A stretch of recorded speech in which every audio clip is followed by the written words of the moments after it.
चलिए, तो क्लास को शुरू करते हैं बाबू। आज के इस लेक्चर में हम लोग मैथ का चैप्टर 1, जिसका नाम है वास्तविक संख्या, इसके वन शॉट को हम लोग करेंगे। यानी एक ही क्लास में आपका वास्तविक संख्या पूरा का पूरा कंप्लीट हो जाएगा। ठीक है, तो इस क्लास को आप शुरू से लेकर अंत तक जरूर देखिएगा। ठीक है, और आपका ये अगर क्लास कर लेते हैं तो इतना आप गारंटी मान लीजिए कि आपका इस चैप्टर से एक भी क्वेश्चन छूटने वाला नहीं है। तो बिना किसी देरी के आज ये चैप्टर 1 का वन शॉट स्टार्ट करते हैं। अगर आपका इस चैप्टर पे अच्छा रिस्पॉन्स रहा तो इसी तरीके से हम और भी चैप्टर का मतलब कि पूरा का पूरा वन शॉट प्रोवाइड करा देंगे। ठीक है, तो चलिए बिना किसी तरीके क्लास को शुरू करते हैं। तो थोड़ा सा बेसिक से हम लोग क्लास को स्टार्ट करते हैं।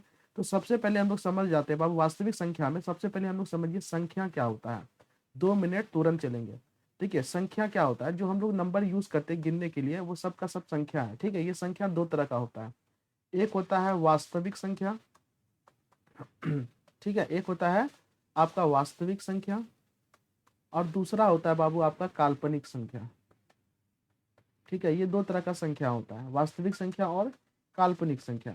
ये वास्तविक संख्या को इंग्लिश में हम लोग कहते हैं रियल नंबर। क्या कहते हैं?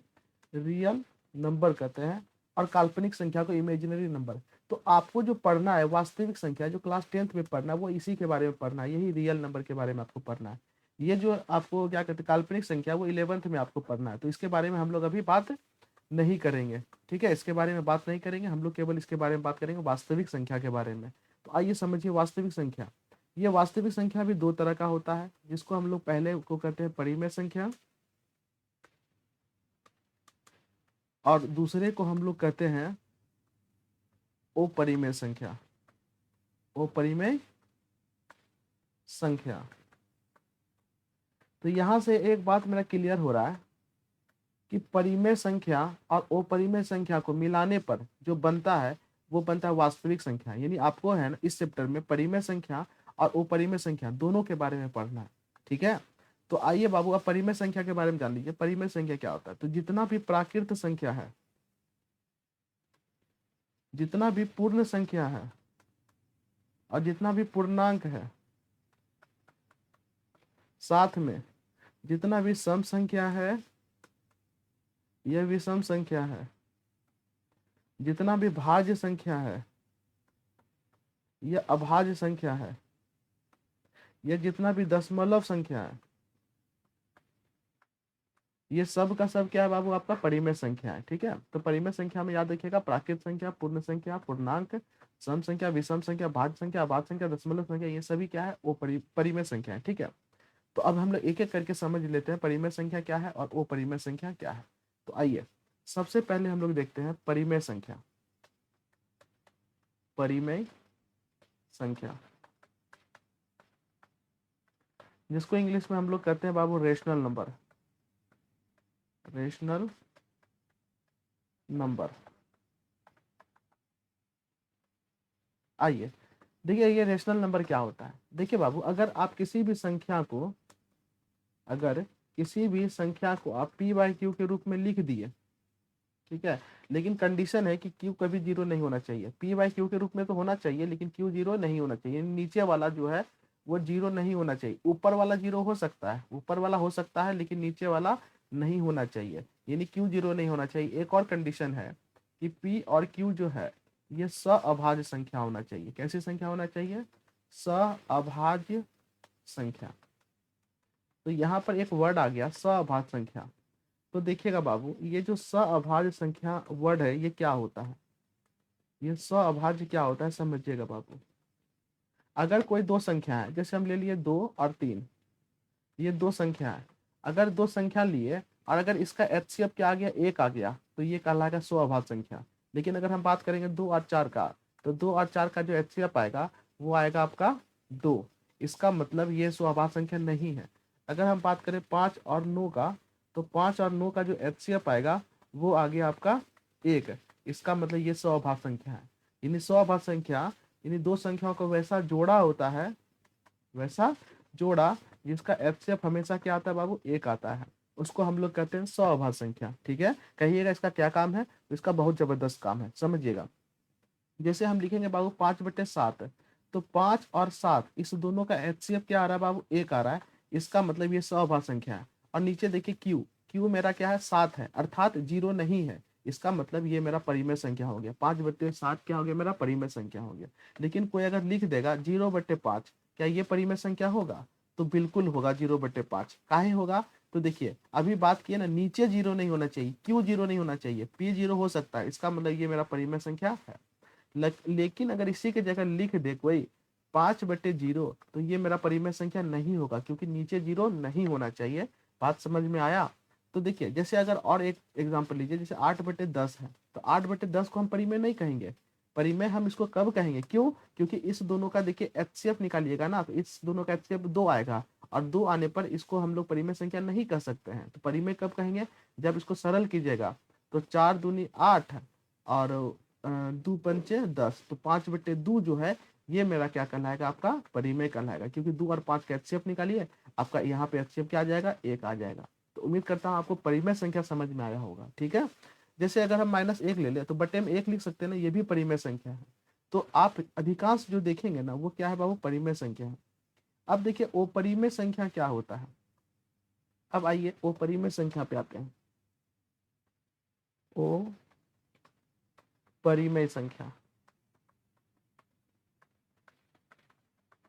जिसको हम लोग कहते हैं बाबू इंग्लिश में इर्रेशनल नंबर।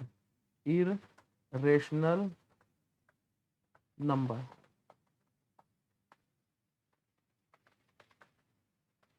देखिए ये क्या होता है। देखिए बाबू, अगर कोई भी जैसे कि √2 है, अगर √2 का हम दशमलव में लिखेंगे तो क्या आएगा? 1.41423, ये आते रहेगा, कंटिन्यू आता रहेगा। ठीक है ना। अगर हम बात करेंगे √3 का, तो √3 का आएगा 1.69 समथिंग आते रहेगा। यानी ये रुकता नहीं है, ये रुकता नहीं है, अर्थात अशांत होता है। क्या होता है बाबू? अशांत होता है। और इसको आप p/q के रूप में नहीं लिख सकते हैं। यहाँ पर भी q0 नहीं होना चाहिए, याद रखिएगा।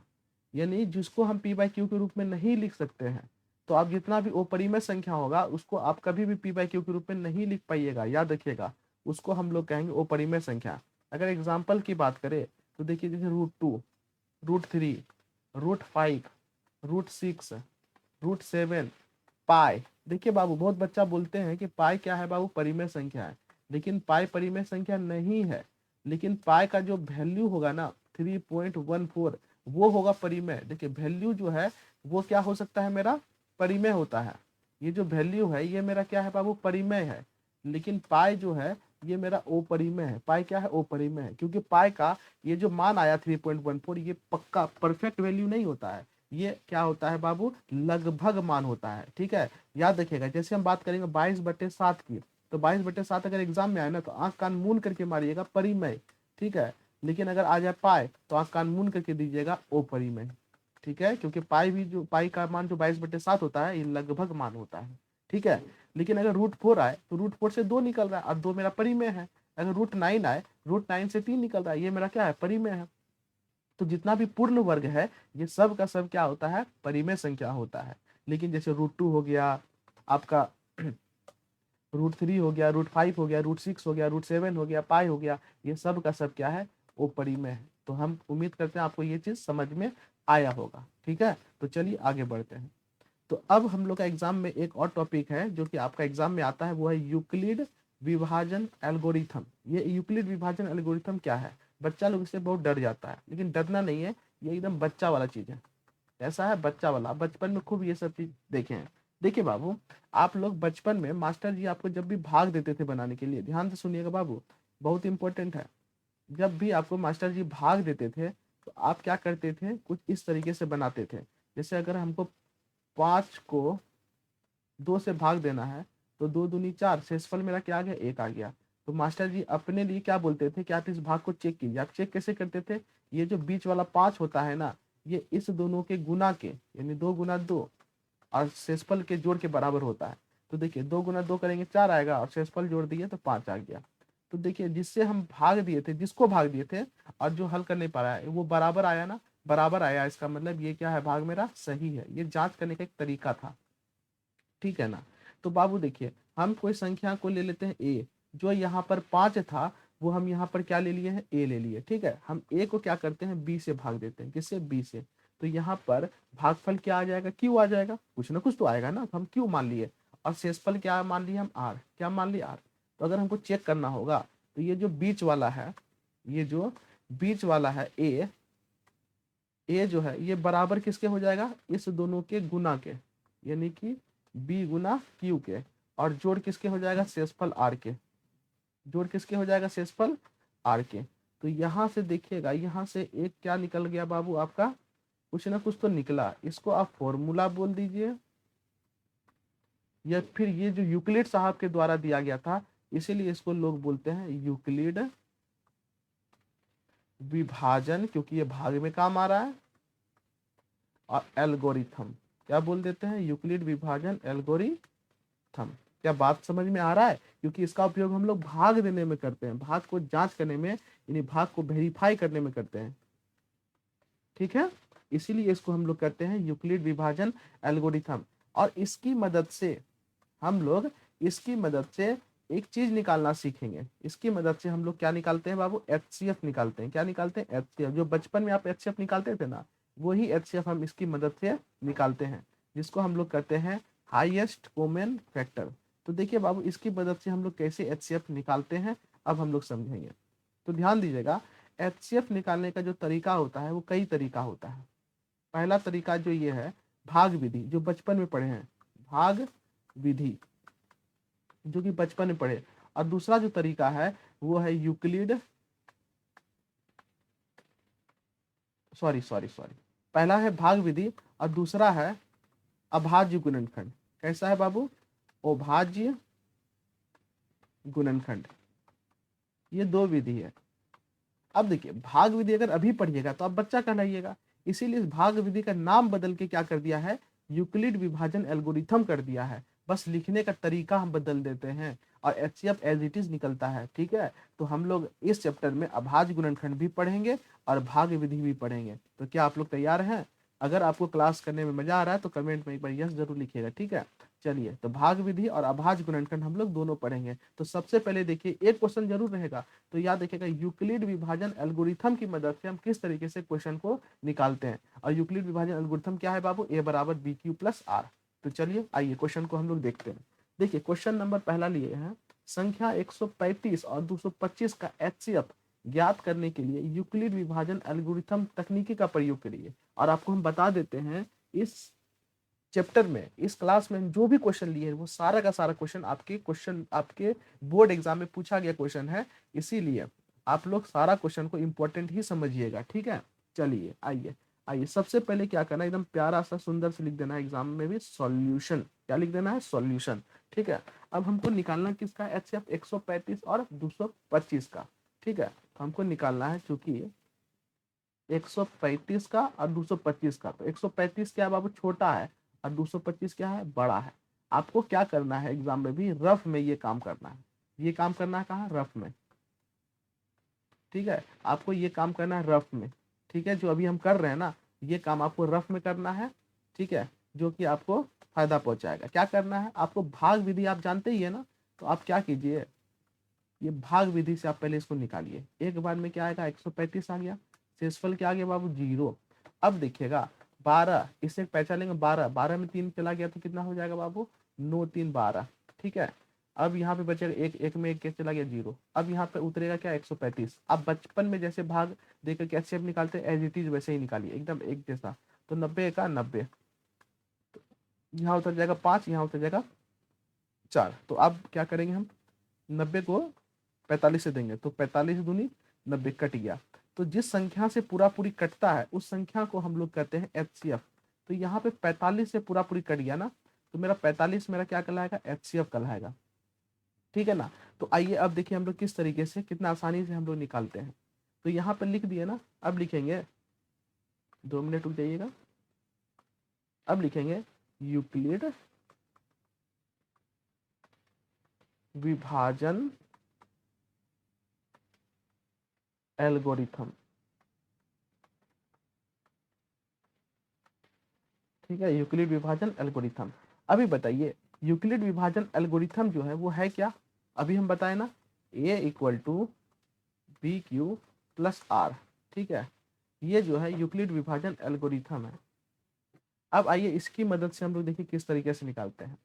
तो सबसे पहले हम लोग 225 को भाग दिए ना, तो हम इसको यहाँ पे लिखेंगे 225 बराबर 135, 135 गुना 1 और जोड़ शेषफल, तो 135 गुना 1 और जोड़ में शेषफल, शेषफल कितना है बाबू आपका 90 है। देखिए क्या यहाँ पे आर शेषफल का मान 0 आया, नहीं, यानी R is not equal to 0। ठीक है, अब फिर हम लोग किसको दिए, हम लोग दिए 135 को, तो ये वाला हमेशा उतर जाता है, तो 135 बराबर क्या हो गया, हम दिए किससे 90 से, तो 90 गुना 1 और शेषफल कितना आ गया बाबू आपको 45। यहाँ पर भी देखिए कि शेषफल 0 नहीं आया, यानी R is not equal to 0।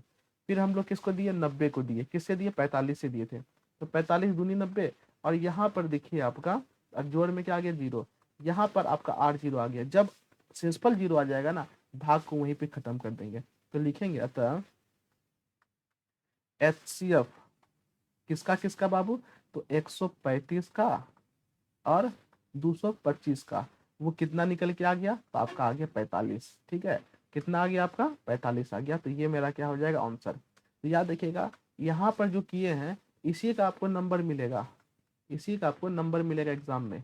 ठीक है, लेकिन ये इसका नंबर नहीं मिलेगा, इसको आपको क्या करना है, रफ में करना है, रफ में कीजिए। देखिए भाग के दिए तो ये लिखना कितना आसान हो गया, इसीलिए आपको इसी का नंबर मिलेगा, 2.5 से इसका 3 नंबर आपको मिल जाएगा। ठीक है, याद रखिएगा। आइए एक और क्वेश्चन, 336 और 59 का यूक्लिड विभाजन द्वारा HCF ज्ञात कीजिए। ठीक है, यूक्लिड विभाजन द्वारा क्या निकालना है, HCF निकालना है। तो सबसे पहले देखिए कि 336 जो है वो बड़ा है, किससे बड़ा है, तो 59 से बड़ा है।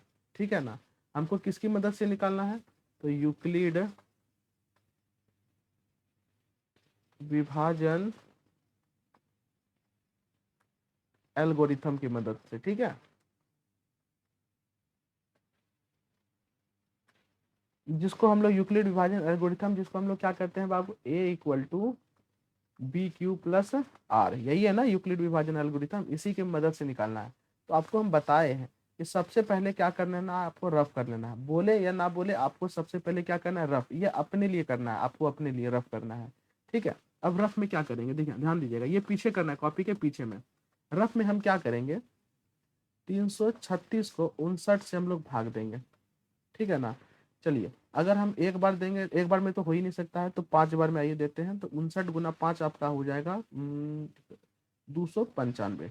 ठीक है, 200 क्या हो जाएगा 95। अब देखिए इससे पहचान लेंगे, 16 में 5 गया तो आपका हो गया 16 में 5 गया आपका हो जाएगा, 16 में नहीं 6 में 5 गया तो 1 हो जाएगा, और यहाँ पर हो गया आपका 9 4 13, 41 आ गया। ठीक है, अब वापस से हम यहाँ 59 को उतारेंगे, 41 का 41 आ गया, यहाँ शेषफल क्या आ गया आपका 18, फिर यहाँ 41 आएगा, 18 का 18, 18 दूनी 36, तो यहाँ शेषफल कितना आ गया आपका बाबू, शेषफल आपका आ गया 5। फिर हम क्या करेंगे, 18 को 5 से देंगे, 3 बार में आ गया 15, यहाँ आ गया 3, फिर 5 को हम 3 से देंगे तो एक बार में आ गया 3, शेषफल क्या आ गया 2। फिर वापस से हम, ये रफ आपको आगे कंटिन्यू करना है, या जगह के कारण हम यहाँ पे कर रहे हैं। ठीक है, फिर वापस से 3 को हम 2 से देंगे, तो एक बार में 2 आ गया, तो शेषफल मेरा 1 आ गया, फिर वापस से 2 बार पे कट गया, तो यहाँ से HCF मेरा क्या आ गया, 1 आ गया। HCF क्या आ गया बाबू, 1। तो इसी को हम लोग क्या करते हैं, सिस्टमेटिक तरीके से लिखते हैं। ठीक है ना, चलिए आइए इसी को हम लोग सिस्टमेटिक तरीके से लिख देते हैं। तो आइए देखिए हम लोग किस तरीके से लिखते हैं। सबसे पहले हम लोग 336 बराबर लिखेंगे 59 गुना 5, और जोड़ में यहाँ क्या हो गया बाबू आपका 41। ठीक है, यहाँ पर मेरा R 0 नहीं आया, यानी R is not equal to 0। उसके बाद ये 59 नीचे आ गया ना, तो 59 बराबर मेरा क्या आ गया, ये सारा चीज यहाँ से देख करके आपको बोलना है। ठीक है, तो 41 गुना 1 और जोड़ में क्या आ गया बाबू 18, तो यहाँ पर भी हम देखें R is not equal to क्या हो गया आपका 0 हो गया। फिर हम क्या किए, 41 को ले आए, तो किससे भाग दिए थे 18, 18 गुना 2 और जोड़े क्या थे 5 जोड़े थे, यहाँ पर भी हम देखें R is not equal to 0 आया। ठीक है, फिर क्या आ गया था 18, तो 18 बराबर मेरा क्या आ गया था 5 गुना 3 और जोड़े क्या थे बाबू आपका 3 जोड़े थे, यहाँ पर भी R is not equal to मेरा क्या आ गया 0। फिर क्या आ गया था 5 बराबर में मेरा क्या आ गया था 5 3 गुना 1 जोड़ 2, यहाँ पर भी R is not equal to मेरा क्या आ गया 0 आ गया। उसके बाद फिर क्या आया था बाबू मेरा 3 बराबर क्या आ गया था 2 गुना 1, यहाँ पर भी शेषफल 1 था, तो यहाँ पर भी r is not equal to 0 था। फिर फाइनली जाकर के मेरा आ गया आपका 2 बराबर आ गया था 2 बराबर आ गया आपका 1 गुना 2, और शेषफल में मेरा क्या आ गया 0।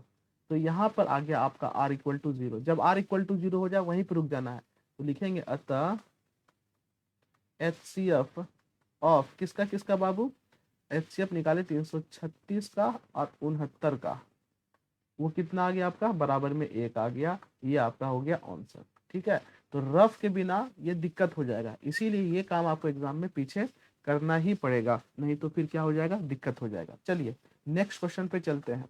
क्वेश्चन पे जाने के पहले आप याद रखिएगा बाबू, ये आपको होमवर्क दिए हैं। ठीक है, यहाँ पर आपको होमवर्क है, ये आपको करना है।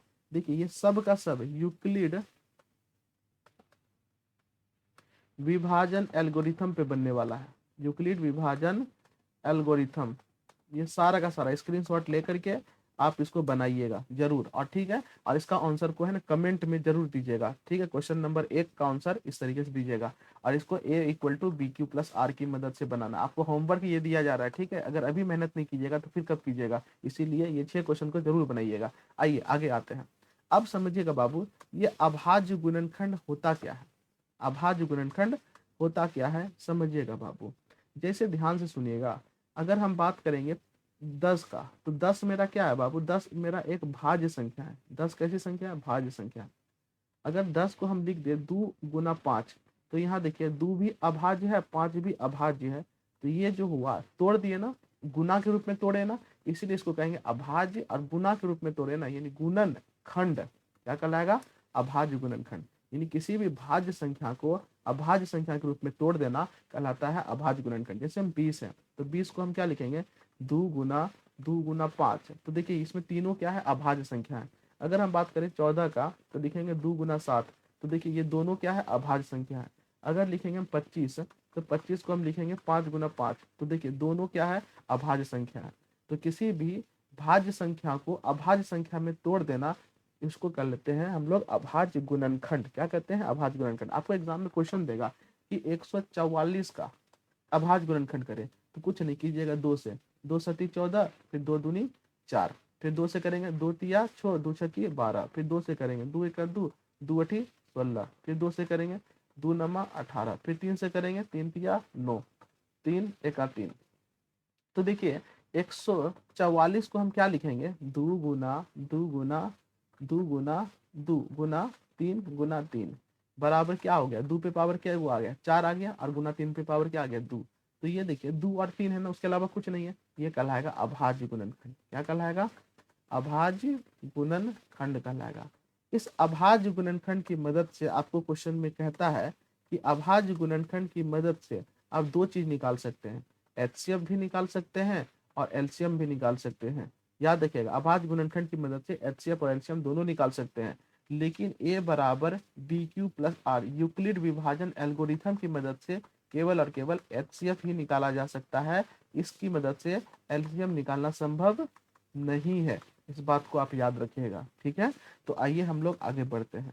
देखिए क्वेश्चन नंबर 1 क्या कर रहा है, अभाज्य गुणनखंड विधि द्वारा 6 और 20 का मोसो तथा लोसो ज्ञात कीजिए। मोसो और आपको लोसो क्या करना है, ज्ञात करना है अभाज्य गुणनखंड विधि द्वारा। तो आइए हम लोग ज्ञात करते हैं, यानी निकालते हैं। सबसे पहले हम लोग क्या करेंगे, 6 का अभाज्य गुणनखंड करेंगे। 6 का करेंगे तो मेरा क्या आ गया 2 गुना 3। ठीक है, अब यहाँ पर भी 2 पे पावर कुछ नहीं तो 1 है, 3 पे पावर कुछ नहीं तो क्या है 1 है।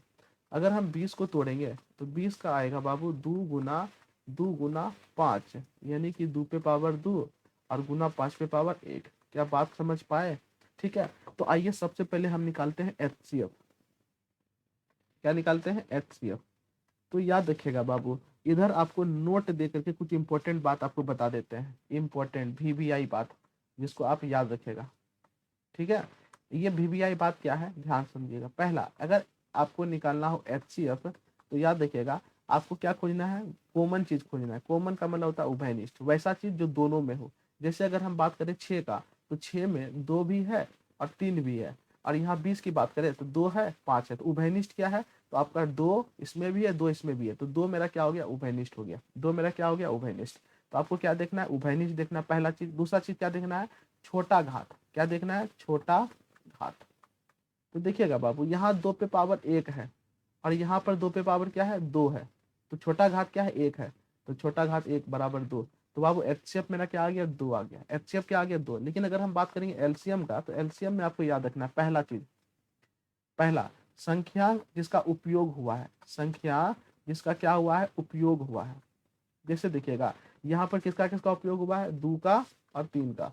यहाँ किसका किसका उपयोग हुआ है, 2 का 5 का। 2 ऑलरेडी लिख दिए हैं तो 5 नहीं लिखे तो 5 होगा। दूसरा, इसमें बड़ा घात लेना है। क्या लेना है, बड़ा घात। छोटा घात नहीं लेना है बाबू, बड़ा घात लेना है। तो देखिए 2 का घात 1 है, यहाँ 2 का घात 2 है, तो 2 का घात 2 जो है वो बड़ा घात है। अब 3 का घात सबसे बड़ा 1 है, 5 का बड़ा घात 1 है, तो 2 पे पावर 2 का मतलब 4 गुना 3 गुना 5, 5 चौके 20, अब 20 दिया 60। तो आपका 60 जो आ गया वो क्या आ गया, एलसीएम। 60 क्या आ गया, एलसीएम। और 2 जो आ गया वो आपका एचसीएफ हो गया। ये जो विधि है, ये विधि कहलाएगा अभाज्य गुणनखंड विधि। अभाज्य गुणनखंड विधि। तो हम लोग अभाज्य गुणनखंड विधि से एलसीएम और एचसीएफ निकाल लिए। ठीक है, आपको उम्मीद करते हैं समझ में आया होगा। नहीं तो और आगे बढ़िए, आइए देखिए इस क्वेश्चन को हम लोग देखते हैं। देखिए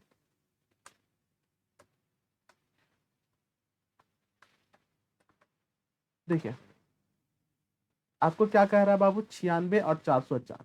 पहला है 96, तो 96 का अभाज्य गुणनखंड आप रफ में कर लीजिएगा। 2 से करेंगे, 2 चौके 8, ठीक है।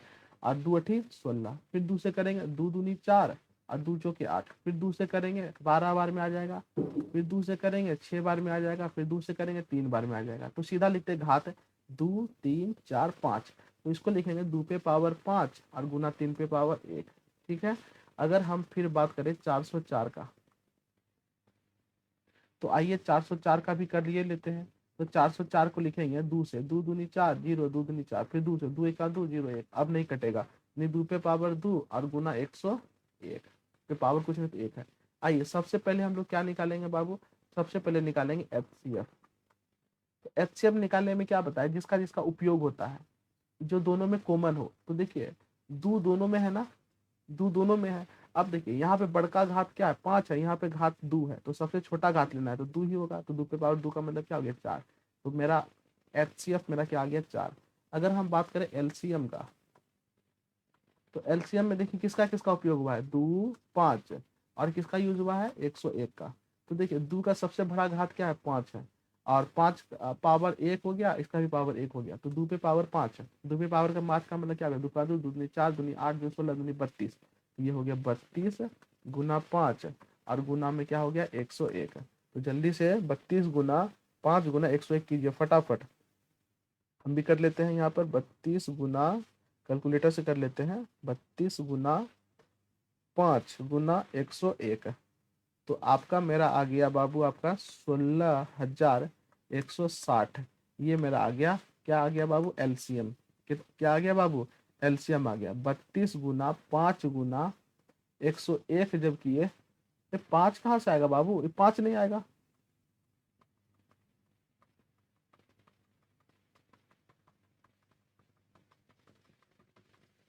चलिए, तो एलसीएम बराबर, तो देखिए किसका किसका उपयोग हुआ है, तो यहाँ पर 2 का उपयोग हुआ है, 3 का उपयोग हुआ है, और किसका यूज हुआ है, 101 का यूज हुआ है। ठीक है, तो किसका यूज हुआ है, 101। अब देखिएगा 2 का घात सबसे बड़ा क्या है, 5, 3 का घात सबसे बड़ा क्या है, 1, और इसका भी 1 हो गया। 2 पे पावर 5 का मतलब क्या हो गया, 2 दूनी 4 दूनी 8 दूनी 16 दूनी 32। यहाँ क्या हो गया बाबू आपका 32, और यहाँ 3 है और यहाँ क्या है, 101 है। तो आइए 32 गुना 3 करते हैं। तो हम क्या करते हैं, 32 कैलकुलेटर यूज कर लेते हैं, 32 गुना 3 और गुना में 101। तो मेरा आ गया बाबू 96 और 96। तो ये मेरा आंसर आ गया। ठीक है, क्या आ गया बाबू, आंसर आ गया। तो ये मेरा हो गया एचसीएफ, ये हो गया बाबू एलसीएम। उम्मीद करते हैं आपको समझ में आया होगा। ठीक है, चलिए अब यहाँ पे याद रखिएगा बाबू, अगर मान लेते हैं 2 संख्या है, क्या संख्या बाबू, एक संख्या है ए। अगर कोई संख्या है मेरा, 2 संख्या है, एक है ए और दूसरा क्या है बाबू, बी है। ठीक है ना। और ए और बी का एचसीएफ निकालेंगे। क्या निकालेंगे बाबू? एचसीएफ। और ए और बी का एलसीएम निकालेंगे तो उसके बीच में एक रिलेशन होता है। क्या रिलेशन होता है? तो ध्यान से सुनिएगा, दो संख्याओं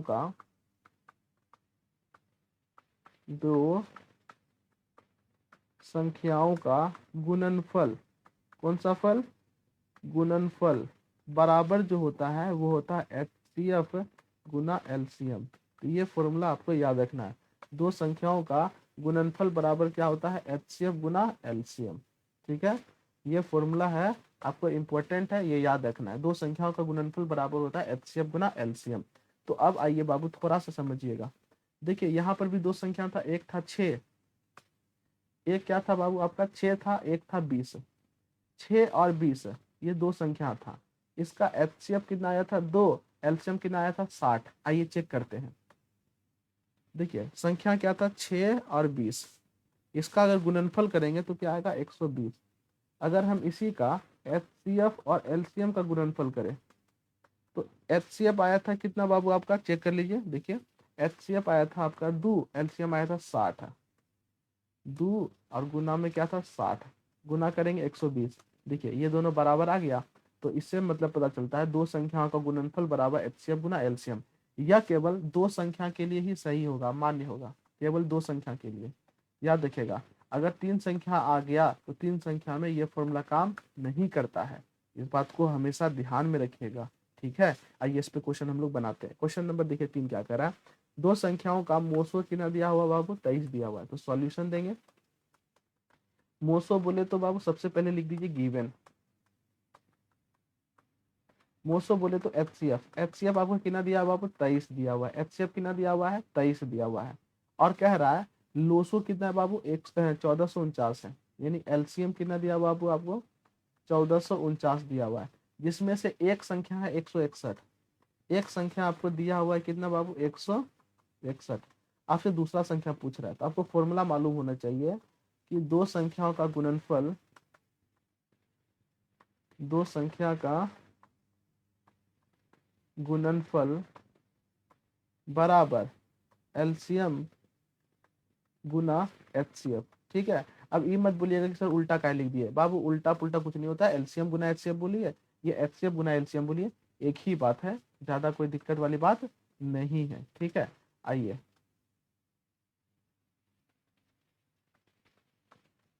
चलिए, आइए दो संख्या कितना था बाबू? तो यहाँ दो संख्या गुणनफल, तो दो संख्या में एक संख्या, ओहो एक संख्या आपको, ये क्या हो रहा भाई? मिटा देते हैं उसको। चलिए, आपको एक संख्या तो आपको दिया हुआ ही, एक संख्या कितना है? 161। तो 161 हम लिख लिए। दूसरा संख्या हमको मालूम नहीं है, तो दूसरा संख्या नहीं मालूम है, दूसरा संख्या की जगह एक्स लिख देते बराबर एलसीएम गुना एचसीएफ। एलसीएम कितना बाबू आपका? 1449 गुना एचसीएफ कितना बाबू आपका? 23 है। ये नीचे आएगा तो एक्स बराबर मेरा क्या आ गया आपका? 1449 गुना 23 बट्टे में कितना आ गया बाबू? 161 आ गया। ठीक है ना? देखिए 11 से कट रहा है, 11 से नहीं कटेगा। ठीक है, कोई दिक्कत नहीं। 161 को हमें ना, 161 को हम 23 से भाग देते हैं तो ये देखिए कट जाएगा 7 बार में। कितना बार में कट जाएगा? 7 बार में। फिर ये कटेगा 7 दूनी 14, यानी 1449 को अगर हम 7 से भाग देंगे तो 7 दूनी 14, फिर 0 7 49। तो यानी दूसरा संख्या कितना निकल गया बाबू आपका? 207। तो ध्यान दीजिएगा, लिखेंगे अतः दूसरी संख्या बराबर 207। ये हो गया आंसर। क्या बात समझ पाए? चलिए आइए एक क्वेश्चन और बना लेते हैं। देखिए क्वेश्चन नंबर 4 क्या कर रहा है? दो संख्याओं का मोसो 18 है तथा उसका गुणनफल 12960 है, तो उसका लोसो ज्ञात करना है। ठीक है, दो संख्याओं का मोसो 18 दिया हुआ है, उसका गुणनफल 12960 है, तो उसका लोसो निकालना है। तो सही, आइए यहाँ ध्यान दीजिए, सबसे पहले लिख देते हैं सॉल्यूशन। गिवन देखिए क्या कर रहा है? दो संख्याओं का गुणनफल आपको दे दिया है, यानी आपको क्या दिया हुआ है? गुणनफल। गुणनफल कितना दिया हुआ बाबू? 12960 दिया हुआ है, जिसमें से आपको मोसो भी दे दिया है। मोसो बोले तो एचसीएफ कितना दिया हुआ है बाबू? 18। फॉर्मूला पे आते हैं। फॉर्मूला क्या करता है? दो संख्या गुणनफल यानी दो संख्या गुणनफल बराबर HCF गुना LCM, यही है फॉर्मूला ना, पक्का ना। चलिए वेरी गुड, बोला कीजिए बीच बीच में, ठीक है, बोलिएगा तब पता चलता है कि नहीं आप क्लास अच्छे से कर रहे हैं, नहीं बोलिएगा तो फिर दिक्कत है। चलिए आइए, हाँ, ये दो संख्या का गुणनफल आपको दे दिया है, कितना दिया है बाबू, 12,960 बराबर HCF गुना LCM। आपको HCF दिया हुआ 18, आपको LCM नहीं दिया हुआ है, कोई दिक्कत नहीं, नीचे आ जाएगा ना। तो यहाँ से LCM बराबर मेरा क्या आ गया, 12,960 और बट्टे में क्या हो गया 18। आइए कटाइए इसको, तो LCM बराबर मेरा क्या हो जाए, कटाते हैं हम, कैलकुलेटर यूज कर लेते हैं, आप आराम से कॉपी में बनाइएगा, ठीक है, टाइम वेस्ट करने से कोई फायदा नहीं है। चलिए, तो कितना आ गया बाबू, 720, कितना आ गया 720, क्या बात समझ पाए। देखिए कितना आसानी से निकल रहा है फॉर्मूला की मदद से। तो इसी टाइप का क्वेश्चन आपको होमवर्क में देखिए दे दिए हैं, होमवर्क में देखिए दे दिए हैं। क्या कह रहा है क्वेश्चन नंबर 1, ध्यान से सुनिएगा, दो संख्याओं का मोसो दिया हुआ है, लोसो दिया हुआ है, इसमें से एक संख्या दे दिया, दूसरा संख्या नहीं निकलेगा, अभी तुरंत निकलेगा, फॉर्मूला भी बताए हुए, मोसो दिया हुआ है, लोसो दिया हुआ है, एक संख्या दिया हुआ है, दूसरा संख्या निकालना है। ये सारा क्वेश्चन आपका होमवर्क रहेगा, और होमवर्क को चैट में यानी कमेंट में आपको जवाब देना है, ठीक है। चलिए अब आइए समझिएगा बाबू, 10 मतलब प्रसार। ये 10 मतलब प्रसार क्या होता है, थोड़ा सा समझिएगा बाबू।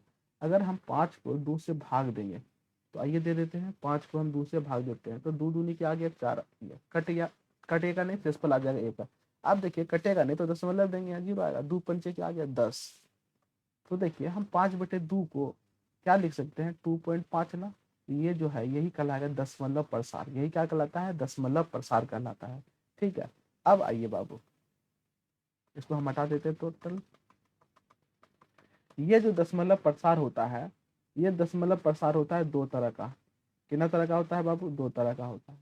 पहला होता है शांत दशमलव प्रसार, कैसा होता है, शांत होता है। और दूसरा होता है अशांत दशमलव प्रसार। कहेंगे सर समझ में नहीं आया, तो समझिएगा बाबू, शांत किसको कहेंगे। अभी देखिए 5/2 का मतलब क्या आ गया, 2.5 सीधा चुपचाप, कोई दिक्कत नहीं है, का ज्यादा नोचो नहीं है, तो ये शांत हो गया, तो ऐसे दशमलव प्रसार को कहेंगे शांत। और किसी का भी अगर दशमलव प्रसार शांत आ गया ना, तो समझिएगा वो क्या होगा बाबू, परिमेय संख्या होगा, क्या होगा, परिमेय संख्या होगा। जैसे देखिए इसका दशमलव प्रसार शांत आया, तो ये 5/2 क्या था, मेरा परिमेय संख्या था, ठीक है। आइए अब देखिएगा बाबू, ये जो अशांत दशमलव प्रसार होता है, ये भी खचरा दो तरह का होता है। एक होता है अशांत आवृत्ति, एक क्या होता है, अशांत आवृत्ति होता है। और दूसरा जो होता है अशांत अनावृत्ति, दूसरा क्या होता है, अशांत अनावृत्ति। अब समझिएगा ये होता क्या है, अगर किसी का भी दशमलव प्रसार अशांत आवृत्ति हो गया, तो वो भी मेरा क्या हो जाएगा, परिमेय संख्या हो जाएगा, क्या हो जाएगा, परिमेय संख्या हो जाएगा। और अगर किसी का दशमलव प्रसार अशांत अनावृत्ति है, तो वो मेरा क्या हो जाएगा, अपरिमेय संख्या होगा, क्या होगा, अपरिमेय संख्या। आइए इसको थोड़ा सा अच्छे से समझते हैं, थोड़ा सा अच्छे से समझिएगा। देखिए बाबू यहाँ पर एक लेते हैं 5/2, जिसका क्या आया 2.5, ये खत्म हो गया, चुपचाप हो गया, यानी ये हो गया शांत। एक और लेते हैं बाबू, 1/3 लेते हैं, ठीक है, यानी एक को 3 से भाग देना है, तो 0.0 आ गया, 3 तिया क्या आ गया बाबू 9, फिर शेषफल क्या आ गया 1, फिर पॉइंट से 0 लेंगे, फिर 3 तिया क्या आ गया 9, फिर शेषफल क्या आ गया 1, फिर पॉइंट से 0 लेंगे, 3 तिया 9। तो देखिए ये चलता जा रहा है, खत्म होने वाला है क्या, नहीं, क्योंकि बार बार एक ही चीज आ रहा है, एक एक एक। तो यानी इसका हो गया 0.3333 डॉट डॉट डॉट, चलता जा रहा है। तो इसीलिए हम क्या करें, 3 बार बार रिपीट हो रहा है, इसलिए 3 के ऊपर हम क्या देते हैं, माथा पे ऊपर रेकरिंग दे देते हैं, क्या देते हैं, रेकरिंग। इसी को हम लोग कहते हैं आवृत्ति, क्या कहते हैं, आवृत्ति। तो देखिए ये चलता गया, इसीलिए इसको हम बोले अशांत, क्या बोले, अशांत, क्योंकि रुक नहीं रहा था। और माथा पे हम आवृत्ति दे दिए, इसीलिए इसको कहेंगे अशांत आवृत्ति। और अशांत आवृत्ति था, तो ये निकला क्या, परिमेय संख्या निकला ना, इसीलिए अशांत आवृत्ति वाला को हम लोग क्या कहें, परिमेय संख्या कहें। लेकिन लेकिन अगर मान लेते हैं √2 है, √2 का वैल्यू क्या आता है, 1.414122609324023 dot dot dot dot dot. अब बताइए क्या पता चल पा रहा है, 4 के बाद 2 आ रहा है, फिर 0 आ रहा है, फिर 9 आ रहा है, 3 आ रहा है, 2 आ रहा है, कुछ कुछ आ रहा है। इसका मतलब ये अशांत तो देखने से ही है, क्योंकि डॉट रहेगा तो अशांत होगा। जैसे ये डॉट था, ये अशांत था, यहाँ पर भी डॉट है, ये अशांत है, यहाँ डॉट है, ये अशांत है। लेकिन इसमें आवृत्ति नहीं लग रहा है, क्योंकि यहाँ पे देखिए पता चल रहा है कि E3 के बाद E3, फिर 3 के बाद 3, फिर E3 के बाद 3, फिर 3 के बाद 3। तो यहाँ एक पैटर्न बन रहा है, इसीलिए हम इसको आवृत्ति बोले। यहाँ पैटर्न नहीं बोल रहा है, इसलिए इसको कहेंगे अनावृत्ति। क्या कहेंगे? अनावृत्ति। और जिसका अनावृत्ति हो गया वो मेरा क्या हो जाएगा? परिमेय संख्या हो जाएगा। क्या हो जाएगा? परिमेय संख्या हो जाएगा। क्या बात समझ में आ रहा है? क्या भाग देने से पता चलता है कौन परिमेय होगा और कौन अपरिमेय होगा। अब बताइए, जब ये परिमेय है तो बाबू इसका दशमलव प्रसार जब जब दशमलव प्रसार शांत होगा तो उसको परिमेय रूप में बदल देंगे। जैसे अगर बात करें 2.5, तो इसको दशमलव हटाएंगे, नीचे 10 देंगे, 5 दूनी 10 और 5 25। देखिए ये परिमेय संख्या में बदल गया ना, आई ना। तो शांत दशमलव प्रसार को परिमेय में बदलना आसान हो जाता है, ठीक है। लेकिन अशांत आवृत्ति वाला को परिमेय में बदलना थोड़ा सा दिक्कत होता है, और वो परिमेय वाला को परिमेय में बदल ही नहीं सकते, क्योंकि वो परिमेय होता ही नहीं है। तो आज हम लोग सीखेंगे अशांत आवृत्ति को परिमेय संख्या में हम लोग कैसे बदलेंगे, अशांत आवृत्ति वाला को परिमेय संख्या में हम लोग कैसे बदलेंगे। तो बिना किसी देरी के चलिए आगे बढ़ते हैं। क्वेश्चन देखिए कह दिया है, क्या कहा है? 0.6 ऊपर में रेकरिंग है बाबू, और यहाँ पे देखिए 6 के ऊपर ही केवल रेकरिंग है, ठीक है, को पी बाई क्यू के रूप में बदलिए। तो देखिए बाबू क्या कहते हैं, रेकरिंग जो है कितना संख्या पर? एक संख्या पे है ना। तो याद रखिएगा, अगर एक संख्या पर रेकरिंग रहेगा तो 10 से गुना कीजिएगा, अगर दो संख्या के ऊपर रेकरिंग रहेगा तो 100 से गुना कीजिएगा, और 3 संख्या के ऊपर रेकरिंग रहेगा तो 1000 से गुना कीजिएगा। ये फंडा आपको याद रखना होगा, ठीक है। और हमको उम्मीद है कि आप ये सब क्वेश्चन पढ़े भी होंगे। तो सबसे पहले क्या करेंगे, सॉल्यूशन देंगे एकदम प्यार से, लिखेंगे माना, इसको हम मान लेंगे, क्या मान लेंगे? x बराबर क्या हो गया? 0.6 रेकरिंग है, इसका मतलब क्या हो गया? 6 बार बार रिपीट होगा, डॉट डॉट डॉट, इसको समीकरण 1 मान लेंगे। अब अभी बताया ना, एक संख्या रिपीट हो रहा है ना, तो 10 से गुना करेंगे, तो लिखेंगे दोनों तरफ 10 से गुना करने पर, दोनों तरफ 10 से गुना करने पर, आइए गुना करते हैं। तो यहाँ x था, इसको भी हम 10 से गुना कर दिए, यहाँ पर भी 10 से गुना करेंगे तो हो जाएगा 0.6666 डॉट डॉट डॉट। अब देखिए जब 10 से गुना करेंगे तो ये मेरा क्या हो जाएगा? 10x, और 10 से गुना करेंगे, आपको मालूम है दशमलव एक बात उधर चल जाएगा 6.666। अच्छा एक और दशमलव ले लेंगे तो कोई दिक्कत वाली बात नहीं, क्योंकि इसके पास अनंत है। समीकरण 2 बड़ा लग रहा है, समीकरण 1 छोटा लग रहा है, तो समीकरण 2 में समीकरण 1 को घटा देंगे, एक को क्या करेंगे? हम घटा देंगे। तो नीचे जगह नहीं होने के कारण हम घटाने वाला काम साइड में कर रहे हैं, ठीक है, आपको आपत्ति नहीं होना चाहिए। चलिए बढ़िया, आइए। हाँ देखिए समीकरण 2 क्या है बाबू? समीकरण 2 है 10x बराबर 6.6 डॉट डॉट डॉट। समीकरण 1 कितना है? x बराबर 0.6666 डॉट डॉट डॉट। आइए घटाते हैं, घटाएंगे तो 0.000 पॉइंट, यहाँ 6 आ गया, और यहाँ पे 10x में एक एक्स घट जाएगा तो क्या बचेगा? 9x। तो यहाँ से मेरा 9x बराबर क्या आ गया? 6। तो x बराबर क्या आ गया बाबू? 6/9, कट जाएगा ना। तो ऊपर में आ गया आपका 3 तिया 9 और 3 दूनी 6, तो x बराबर आ गया 2/3। तो देखिए परिमेय संख्या के रूप में आप कन्वर्ट कर दिए ना, बोले हाँ ये ना। इसका मतलब ये जो दिया गया था उसका दशमलव प्रसार क्या, सॉरी परिमेय संख्या क्या होगा? 2/3, यानी p/q के रूप में हम लोग बदल दिए, ठीक है। आइए अगला क्वेश्चन को हम लोग देखिए। क्वेश्चन नंबर 2 क्या कर रहा है? 0.16। देखिए यहाँ 16 के ऊपर रेकरिंग है, इसके ऊपर है 16 के ऊपर, दो संख्या के ऊपर रेकरिंग है। अभी बताए थे जब दो संख्या के ऊपर रेकरिंग है तो 100 से गुना करेंगे। आइए तो यहाँ x बराबर मान लेंगे 0.16, दो संख्या के ऊपर रेकरिंग है, दो संख्या बार बार रिपीट होगा, 16 16 16 16 डॉट डॉट डॉट, इसको समीकरण 1 मान लेंगे।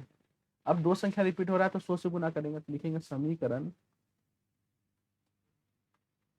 1 में दोनों तरफ 100 से आप लोग लिख लीजिएगा, दोनों तरफ गुना करने पर, गुना करने पर। तो यहाँ पर क्या करेंगे? हम लिखेंगे 100 गुना x बराबर 100 गुना 0.16161616 डॉट डॉट डॉट, ठीक है। अब ये गुना होगा तो 100x हो जाएगा, और ये गुना होगा 2 अंक बाद दशमलव जाएगा, यानी 16.1616।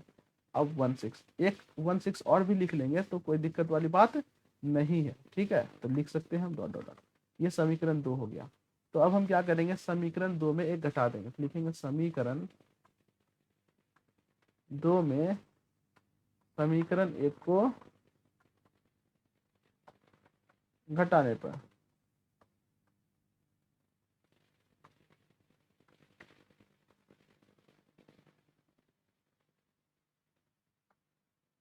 चलिए आइए घटाते हैं। समीकरण 2 कितना है बाबू, तो समीकरण 2 है 100x बराबर 16.161616 डॉट डॉट डॉट, और यहाँ पर है x बराबर 0.161616 डॉट डॉट डॉट। ठीक है, यहाँ घटेगा तो मेरा क्या आ गया बाबू, आपका 99x आ गया, यहाँ पे आ गया 16, 16 के बाद 0000 ही रहेगा। तो देखिए यहाँ 99x बराबर क्या आ गया बाबू आपका 16, तो x बराबर क्या आ गया 16/99 आ गया। ठीक है, 16 क्या आ गया 99, और यही मेरा क्या हो जाएगा, आंसर हो जाएगा। क्या बात समझ में आया? देखिए परिमेय संख्या के रूप में आप कन्वर्ट करना सीख गए। उम्मीद करता हूँ आपको समझ में आया होगा, और अगर आ रहा होगा, क्लास समझ आ रहा होगा, तो आप क्लास कमेंट में जरूर एक बार लिखिएगा। ठीक है कि सर समझ में आया।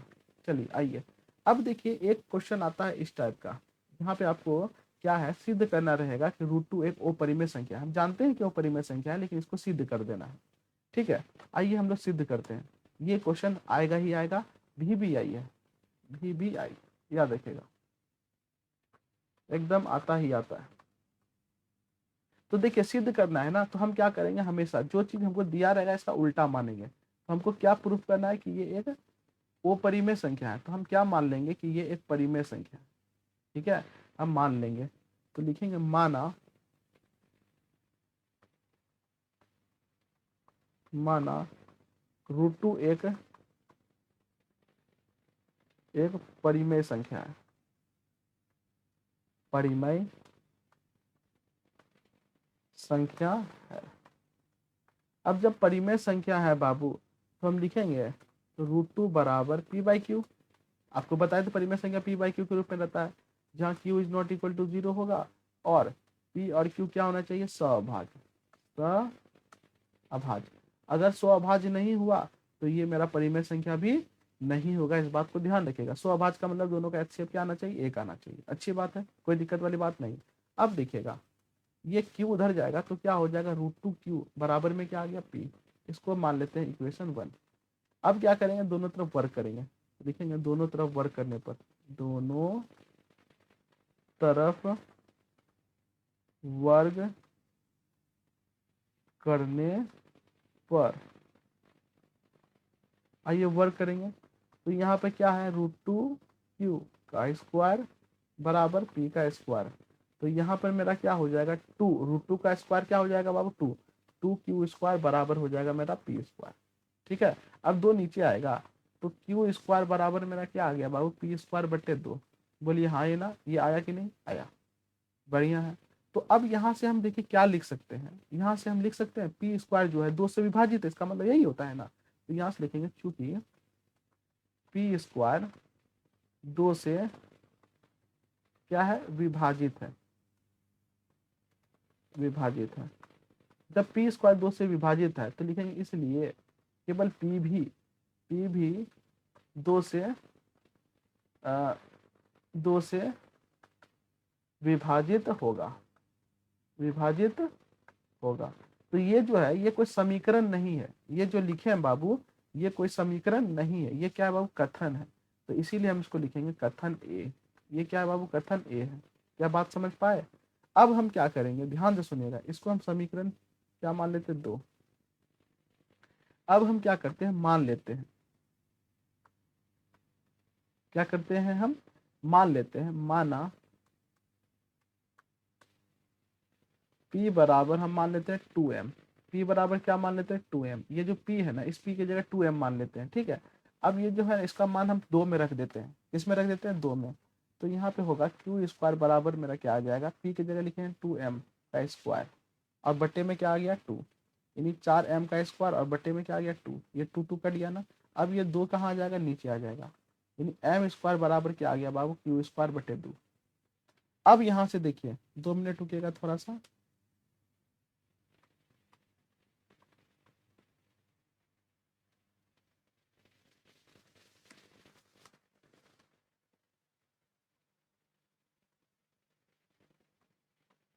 भाई इधर आओ, जूम आउट थोड़ा सा। चलिए, अब यहाँ पर से हम लिख सकते हैं कि क्यू स्क्वायर 2 से क्या है, विभाजित है। क्या है, विभाजित है। इसलिए क्यू भी 2 से विभाजित होगा। इसको हम क्या मान लेते हैं, कथन बी। क्या मान ली, कथन बी। अब एक बात बताइएगा, जब P और Q, अभी देखिए P भी 2 से विभाजित है और Q भी 2 से विभाजित है। एग्जाम्पल लेते हैं, जैसे लेते हैं 6 और 8। 6 भी 2 से विभाजित है और 8 भी 2 से विभाजित है। इसका मतलब 6 और 8 का एचसीएफ 1 नहीं आएगा, वो आएगा 2। और जब 2 आया, इसका मतलब ये 6 और 8 क्या है, स्वअभाज्य संख्या नहीं है। उसी तरीके से P और Q जब 2 से विभाजित है, इसका मतलब P और Q क्या है, स्वअभाज्य संख्या नहीं है। क्या है, नहीं है बाबू, स्वअभाज्य संख्या नहीं है। अभी हम लोग पढ़े परिमेय संख्या में, परिमेय संख्या में P और Q, परिमेय संख्या में P और Q स्वअभाज्य संख्या होना चाहिए। लेकिन यहाँ पर देख रहे हैं P और Q स्वअभाज्य नहीं है, तो लिखेंगे कथन A तथा B से। कथन A तथा B से, तो लिखेंगे P एंड Q दोनों 2 से विभाज्य है। क्या है, विभाज्य है। इसलिए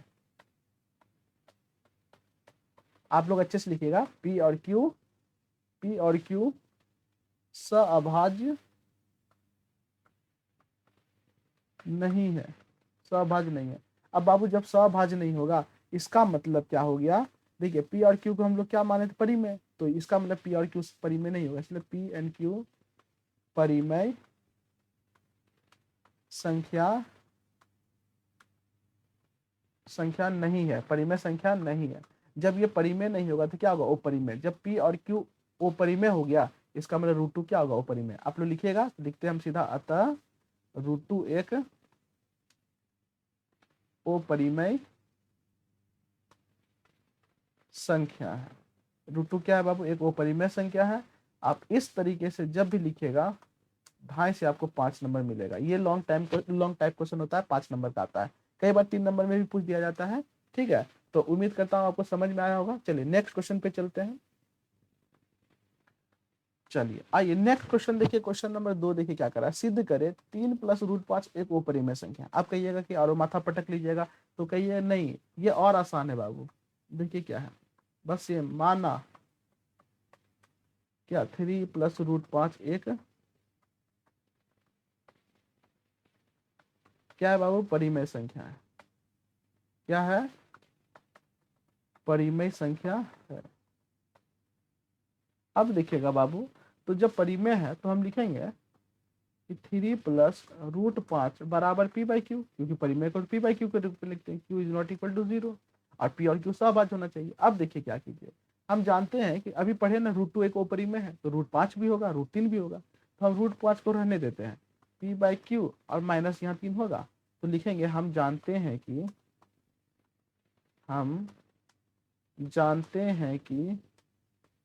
√5 एक अपरिमेय संख्या है।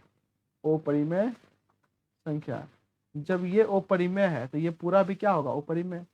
अर्थात 3 + √5 भी एक अपरिमेय संख्या है। प्रूव्ड, बस बात खत्म।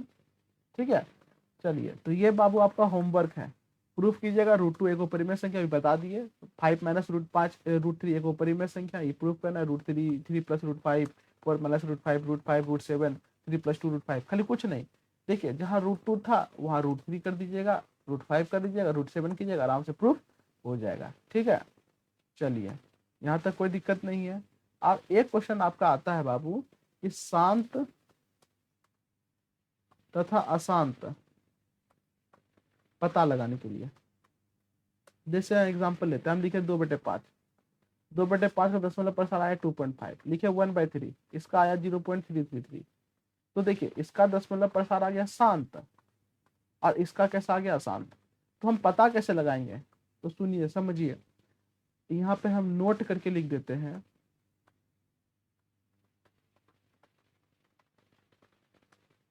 कि अगर किसी भी परिमेय संख्या का हर 2 पे पावर n और 5 पे पावर m इस रूप में होगा तो उसका दशमलव प्रसार हो जाएगा शांत। अगर इस रूप में नहीं होगा तो उसका दशमलव प्रसार हो जाएगा शांत।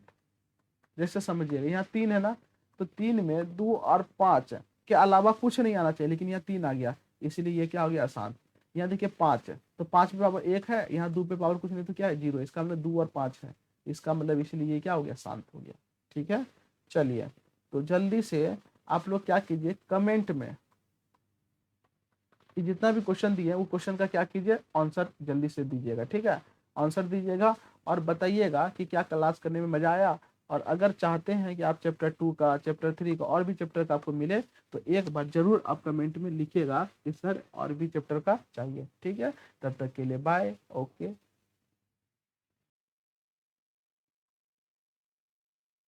देखिए क्वेश्चन नंबर 2 देखिए, आइए क्या क्या कर रहा है, 336 और 59 का यूक्लिड विभाजन द्वारा एचसीएफ ज्ञात कीजिए। ठीक है, यूक्लिड विभाजन द्वारा क्या निकालना है, एचसीएफ निकालना है। तो सबसे पहले देखिए कि 336 जो है वो बड़ा है, किससे बड़ा है, तो 59 से बड़ा है। ठीक है ना, हमको किसकी मदद से निकालना है, तो यूक्लिड विभाजन एल्गोरिथम की मदद से। ठीक है, जिसको हम लोग यूक्लिड विभाजन एल्गोरिथम, जिसको हम लोग क्या करते हैं बाबू, A equal to B Q plus R, यही है ना यूक्लिड विभाजन एल्गोरिथम, इसी की मदद से निकालना है। तो आपको हम बताए हैं कि सबसे पहले क्या कर लेना है, आपको रफ कर लेना है, बोले या ना बोले आपको सबसे पहले क्या करना है, रफ, ये अपने लिए करना है, आपको अपने लिए रफ करना है। ठीक है, अब रफ में क्या करेंगे, देखिए ध्यान दीजिएगा, ये पीछे करना है कॉपी के पीछे में। रफ में हम क्या करेंगे, 336 को 59 से हम लोग भाग देंगे। ठीक है ना, चलिए अगर हम एक बार देंगे, एक बार में तो हो ही नहीं सकता है, तो 5 बार में आइए देते हैं, तो 59 गुना 5 आपका हो जाएगा 295। ठीक है, 200 क्या हो जाएगा 95। अब देखिए इससे पहचान लेंगे, 16 में 5 गया तो आपका हो गया 16 में 5 गया आपका हो जाएगा, 16 में नहीं 6 में 5 गया तो 1 हो जाएगा, और यहाँ पर हो गया आपका 9 4 13, 41 आ गया। ठीक है, अब वापस से हम यहाँ 59 को उतारेंगे, 41 का 41 आ गया, यहाँ शेषफल क्या आ गया आपका 18, फिर यहाँ 41 आएगा, 18 का 18, 18 दूनी 36, तो यहाँ शेषफल कितना आ गया आपका बाबू, शेषफल आपका आ गया 5। फिर हम क्या करेंगे, 18 को 5 से देंगे, 3 बार में आ गया 15, यहाँ आ गया 3, फिर 5 को हम 3 से देंगे तो एक बार में आ गया 3, शेषफल क्या आ गया 2। फिर वापस से हम, ये रफ आपको आगे कंटिन्यू करना है, या जगह के कारण हम यहाँ पे कर रहे हैं। ठीक है, फिर वापस से 3 को हम 2 से देंगे तो एक बार में 2 आ गया, तो शेषफल मेरा 1 आ गया, फिर वापस से 2 बार पे कट गया, तो यहाँ से एचसीएफ मेरा क्या आ गया, 1 आ गया। एचसीएफ क्या आ गया बाबू, 1। तो इसी को हम लोग क्या करते हैं, सिस्टमेटिक तरीके से लिखते हैं। ठीक है ना, चलिए आइए इसी को हम लोग सिस्टमेटिक तरीके से लिख देते हैं। तो आइए देखिए हम लोग किस तरीके से लिखते हैं। सबसे पहले हम लोग 336 बराबर लिखेंगे 59 गुना 5, और जोड़ में यहाँ क्या हो गया बाबू आपका 41। ठीक है, यहाँ पर मेरा आर जीरो नहीं आया, यानी R is not equal to 0। उसके बाद ये 59 नीचे आ गया ना, तो 59 बराबर मेरा क्या आ गया, ये सारा चीज यहाँ से देख करके आपको बोलना है। ठीक है, तो 41 गुना 1, और जोड़ में क्या आ गया बाबू 18, तो यहाँ पर भी हम देखें R is not equal to क्या हो गया आपका 0 हो गया। फिर हम क्या किए, 41 को ले आए तो किससे भाग दिए थे 18, 18 गुना 2, और जोड़े क्या थे 5 जोड़े थे, यहाँ पर भी हम देखें R is not equal to 0 आया। ठीक है, फिर क्या आ गया था 18, तो 18 बराबर मेरा क्या आ गया था 5 गुना 3, और जोड़े क्या थे बाबू आपका 3 जोड़े थे, यहाँ पर भी R is not equal to मेरा क्या आ गया 0। फिर क्या आ गया था 5 बराबर में मेरा क्या आ गया था 5, 3 गुना 1 जोड़ 2, यहाँ पर भी R is not equal to मेरा क्या आ गया 0 आ गया। उसके बाद फिर क्या आया था बाबू मेरा 3 बराबर क्या आ गया था 2 गुना 1, यहाँ पर भी शेषफल 1 था, तो यहाँ पर भी R is not equal to 0 था। फिर फाइनली जाकर के मेरा आ गया आपका 2 बराबर आ गया था 2 बराबर आ गया आपका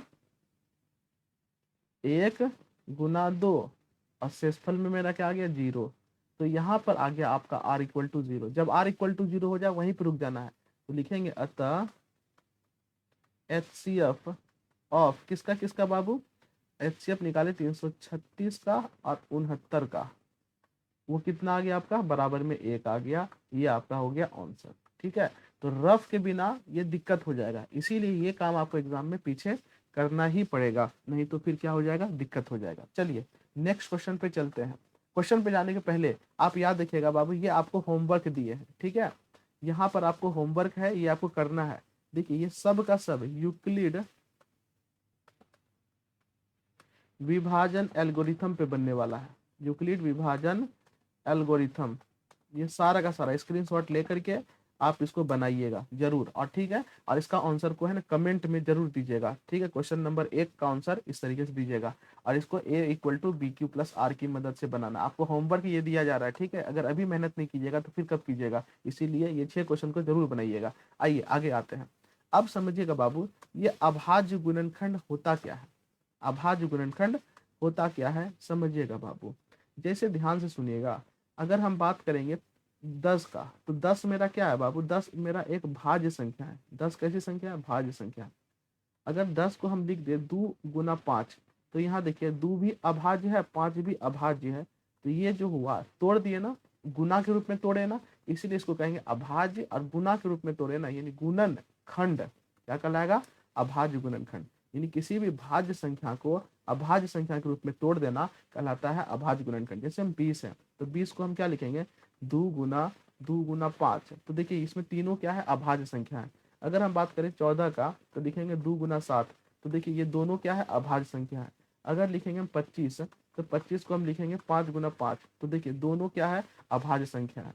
तो किसी भी भाज्य संख्या को अभाज्य संख्या में तोड़ देना, इसको कर लेते हैं हम लोग अभाज्य गुणनखंड। क्या कहते हैं, अभाज्य गुणनखंड। आपको एग्जाम में क्वेश्चन देगा कि 144 का अभाज्य गुणनखंड करें, तो कुछ नहीं कीजिएगा, 2 से, 2 सती 14, फिर 2 दूनी 4, फिर 2 से करेंगे 2 तिया 6, 2 छकी 12, फिर 2 से करेंगे 2 एक 2, 2 अठी 16, फिर 2 से करेंगे 2 नमा 18, फिर 3 से करेंगे 3 तिया 9, 3 एक 3। तो देखिए 144 को हम क्या लिखेंगे, 2 गुना 2 गुना 2 गुना 2 गुना 3 गुना 3 बराबर क्या हो गया, 2 पे पावर क्या वो आ गया 4 आ गया, और गुना 3 पे पावर क्या आ गया 2। तो ये देखिए 2 और 3 है ना, उसके अलावा कुछ नहीं है। ये कहलाएगा अभाज्य गुणनखंड। क्या कहलाएगा, अभाज्य गुणनखंड कहलाएगा। इस अभाज्य गुणनखंड की मदद से आपको क्वेश्चन में कहता है कि अभाज्य गुणनखंड की मदद से आप 2 चीज निकाल सकते हैं, HCF भी निकाल सकते हैं और LCM भी निकाल सकते हैं। याद रखिएगा, अभाज्य गुणनखंड की मदद से HCF और LCM दोनों निकाल सकते हैं, लेकिन A बराबर B Q plus R Euclid विभाजन एल्गोरिथम की मदद से केवल और केवल HCF ही निकाला जा सकता है। इसकी मदद से LCM निकालना संभव नहीं है। इस बात को आप याद रखिएगा। ठीक है, तो आइए हम लोग आगे बढ़ते हैं। देखिए क्वेश्चन नंबर 1 क्या कर रहा है, अभाज्य गुणनखंड विधि द्वारा 6 और 20 का मोसो तथा लोसो ज्ञात कीजिए। मोसो और आपको लोसो क्या करना है, ज्ञात करना है अभाज्य गुणनखंड विधि द्वारा। तो आइए हम लोग ज्ञात करते हैं, यानी निकालते हैं। सबसे पहले हम लोग क्या करेंगे, 6 का अभाज्य गुणनखंड करेंगे। 6 का करेंगे तो मेरा क्या आ गया, 2 गुना 3। ठीक है, अब यहाँ पर भी 2 पे पावर कुछ नहीं तो 1 है, 3 पे पावर कुछ नहीं तो क्या है, 1 है। अगर हम 20 को तोड़ेंगे तो 20 का आएगा बाबू 2 गुना 5, यानी कि 2 पे पावर 2 और गुना 5 पे पावर 1। क्या बात समझ पाए। ठीक है, तो आइए सबसे पहले हम निकालते हैं HCF। क्या निकालते हैं, HCF। तो याद रखिएगा बाबू, इधर आपको नोट दे करके कुछ इंपॉर्टेंट बात आपको बता देते हैं, इंपॉर्टेंट VVI बात, जिसको आप याद रखिएगा। ठीक है, ये VVI बात क्या है, ध्यान समझिएगा। पहला, अगर आपको निकालना हो HCF, तो याद रखिएगा आपको क्या खोजना है, कॉमन चीज खोजना है। कॉमन का मतलब होता है उभयनिष्ठ, वैसा चीज जो दोनों में हो। जैसे अगर हम बात करें 6 का, तो 6 में 2 भी है और 3 भी है, और यहाँ 20 की बात करें तो 2 है 5 है। तो उभयनिष्ठ क्या है, तो आपका 2 इसमें भी है 2 इसमें भी है, तो 2 मेरा क्या हो गया, उभयनिष्ठ हो गया। 2 मेरा क्या हो गया, उभयनिष्ठ। तो आपको क्या देखना है, उभयनिष्ठ देखना है, पहला चीज। दूसरा चीज क्या देखना है, छोटा घात। क्या देखना है, छोटा घात। तो देखिएगा बाबू, यहाँ 2 पे पावर 1 है और यहाँ पर 2 पे पावर क्या है, 2 है। तो छोटा घात क्या है, 1 है। तो छोटा घात 1 बराबर 2। तो बाबू एचसीएफ मेरा क्या आ गया, 2 आ गया। एचसीएफ क्या आ गया, 2। लेकिन अगर हम बात करेंगे एलसीएम का, तो एलसीएम में आपको याद रखना है पहला चीज, पहला संख्या जिसका उपयोग हुआ है, संख्या जिसका क्या हुआ है, उपयोग हुआ है। जैसे देखिएगा, यहाँ पर किसका किसका उपयोग हुआ है, 2 का और 3 का। यहाँ किसका किसका उपयोग हुआ है, 2 का 5 का। 2 ऑलरेडी लिख दिए हैं तो 5 नहीं लिखे तो 5 होगा। दूसरा, इसमें बड़ा घात लेना है। क्या लेना है, बड़ा घात। छोटा घात नहीं लेना है बाबू, बड़ा घात लेना है। तो देखिए 2 का घात 1 है, यहाँ 2 का घात 2 है। तो 2 का घात 2 जो है वो बड़ा घात है। और 3 का घात सबसे बड़ा 1 है, 5 का बड़ा घात 1 है। तो 2 पे पावर 2 का मतलब 4 गुना 3 गुना 5, 5 चौके 20 और 20 दिया 60। तो आपका 60 जो आ गया वो क्या आ गया, एलसीएम। 60 क्या आ गया, एलसीएम। और 2 जो आ गया वो आपका एचसीएफ हो गया। ये जो विधि है, ये विधि कहलाएगा अभाज्य गुणनखंड विधि। अभाज्य गुणनखंड विधि। तो हम लोग अभाज्य गुणनखंड विधि से एलसीएम और एचसीएफ निकाल लिए। ठीक है, आपको उम्मीद करते हैं समझ में आया होगा। नहीं तो और आगे बढ़िए, आइए देखिए इस क्वेश्चन को हम लोग देखते हैं। देखिए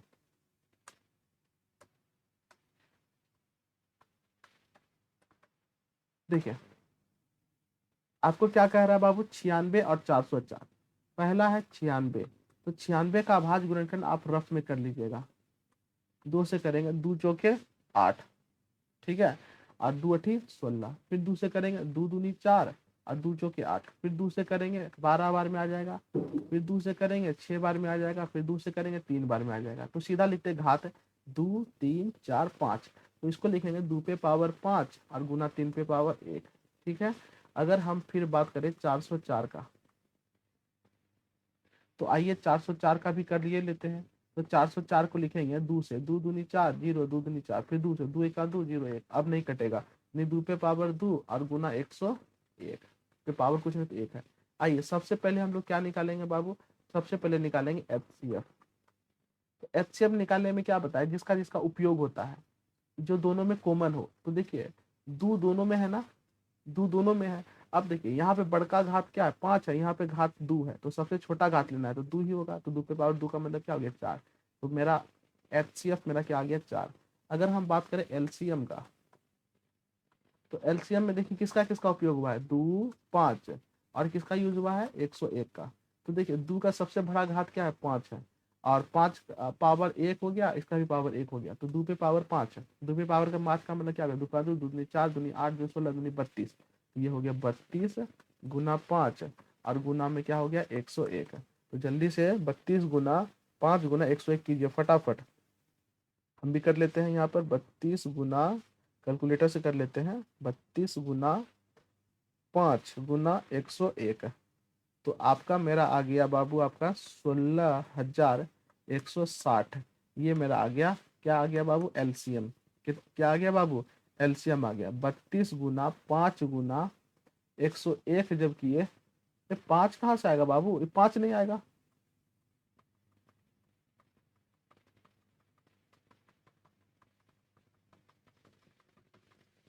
चलिए, तो एलसीएम बराबर, तो देखिए किसका किसका उपयोग हुआ है। तो यहाँ पर 2 का उपयोग हुआ है, 3 का उपयोग हुआ है और किसका यूज हुआ है, 101 का यूज हुआ है। ठीक है, तो किसका यूज हुआ है, 101। अब देखिएगा 2 का घात सबसे बड़ा क्या है, 5। 3 का घात सबसे बड़ा क्या है, 1। और इसका भी 1 हो गया। 2 पे पावर 5 का मतलब क्या हो गया, 2 दूनी 4 दूनी 8 दूनी 16 दूनी 32। यहाँ क्या हो गया बाबू, आपका 32 है। और यहाँ 3 है और यहाँ क्या है, 101 है। तो आइए 32 गुना 3 करते हैं। तो हम क्या करते हैं, 32 कैलकुलेटर यूज कर लेते हैं, 32 गुना 3 और गुना में 101। तो मेरा आ गया बाबू 96 और 96। तो ये मेरा आंसर आ गया। ठीक है, क्या आ गया बाबू, आंसर आ गया। तो ये मेरा हो गया एचसीएफ, ये हो गया बाबू एलसीएम। उम्मीद करते हैं आपको समझ में आया होगा। ठीक है, चलिए अब यहाँ पे याद रखिएगा बाबू, अगर मान लेते हैं 2 संख्या है, क्या संख्या बाबू, एक संख्या है ए। अगर कोई संख्या है मेरा, 2 संख्या है, एक है ए और दूसरा क्या है बाबू, बी है। ठीक है ना। और ए और बी का एचसीएफ निकालेंगे, क्या निकालेंगे बाबू, एचसीएफ। और ए और बी का एलसीएम निकालेंगे। तो उसके बीच में एक रिलेशन होता है, क्या रिलेशन होता है, तो ध्यान से सुनिएगा। दो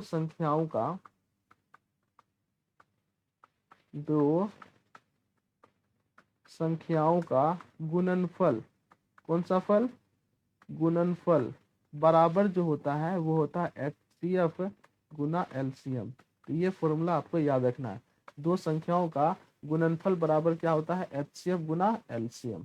ठीक है, ये फॉर्मूला है, आपको इंपॉर्टेंट है, ये याद रखना है, दो संख्याओं का गुणनफल बराबर होता है एचसीएफ गुना एलसीएम। तो अब आइए बाबू थोड़ा सा समझिएगा, देखिए यहाँ पर भी दो संख्या था, एक था 6, एक क्या था बाबू आपका 6 था, एक था 20। 6 और 20 ये दो संख्या था, इसका एचसीएफ कितना आया था 2, एलसीएम कितना आया था 60। आइए चेक करते हैं, देखिए संख्या क्या था 6 और 20, इसका अगर गुणनफल करेंगे तो क्या आएगा 120। अगर हम इसी का एचसीएफ और एलसीएम का गुणनफल करें तो एचसीएफ आया था कितना बाबू आपका, चेक कर लीजिए, देखिए एचसीएफ आया था आपका 2, एलसीएम आया था 60। 2 और गुना में क्या था 60, गुना करेंगे 120, देखिए ये दोनों बराबर आ गया। तो इससे मतलब पता चलता है दो संख्याओं का गुणनफल बराबर एचसीएफ गुना एलसीएम। यह केवल दो संख्या के लिए ही सही होगा, मान्य होगा, केवल दो संख्या के लिए। याद रखिएगा, अगर तीन संख्या आ गया तो तीन संख्या में यह फॉर्मूला काम नहीं करता है, इस बात को हमेशा ध्यान में रखिएगा। ठीक है, आइए इस पे क्वेश्चन हम लोग बनाते हैं। क्वेश्चन नंबर देखिए 3 क्या कर रहा है, दो संख्याओं का मोसो कितना दिया हुआ बाबू 23 दिया हुआ है। तो सॉल्यूशन देंगे, मोसो बोले तो बाबू सबसे पहले लिख दीजिए गिवन, मोसो बोले तो एचसीएफ, एचसीएफ आपको कितना दिया हुआ बाबू 23 दिया हुआ है, एचसीएफ कितना दिया हुआ है 23 दिया हुआ है। और कह रहा है लोसो कितना है बाबू 1449 है, यानी एलसीएम कितना दिया हुआ बाबू आपको 1449 दिया हुआ है, जिसमें से एक संख्या है 161, एक संख्या आपको दिया हुआ है कितना बाबू 161। आपसे दूसरा संख्या पूछ रहा है, तो आपको फॉर्मूला मालूम होना चाहिए कि दो संख्याओं का गुणनफल, दो संख्या का गुणनफल बराबर एलसीएम गुना एचसीएफ। ठीक है, अब ये मत बोलिएगा कि सर उल्टा क्या लिख दिए, बाबू उल्टा पुल्टा कुछ नहीं होता है, एलसीएम गुना एचसीएफ बोलिए, ये एचसीएफ गुना एलसीएम बोलिए, एक ही बात है, ज्यादा कोई दिक्कत वाली बात नहीं है। ठीक है, आइए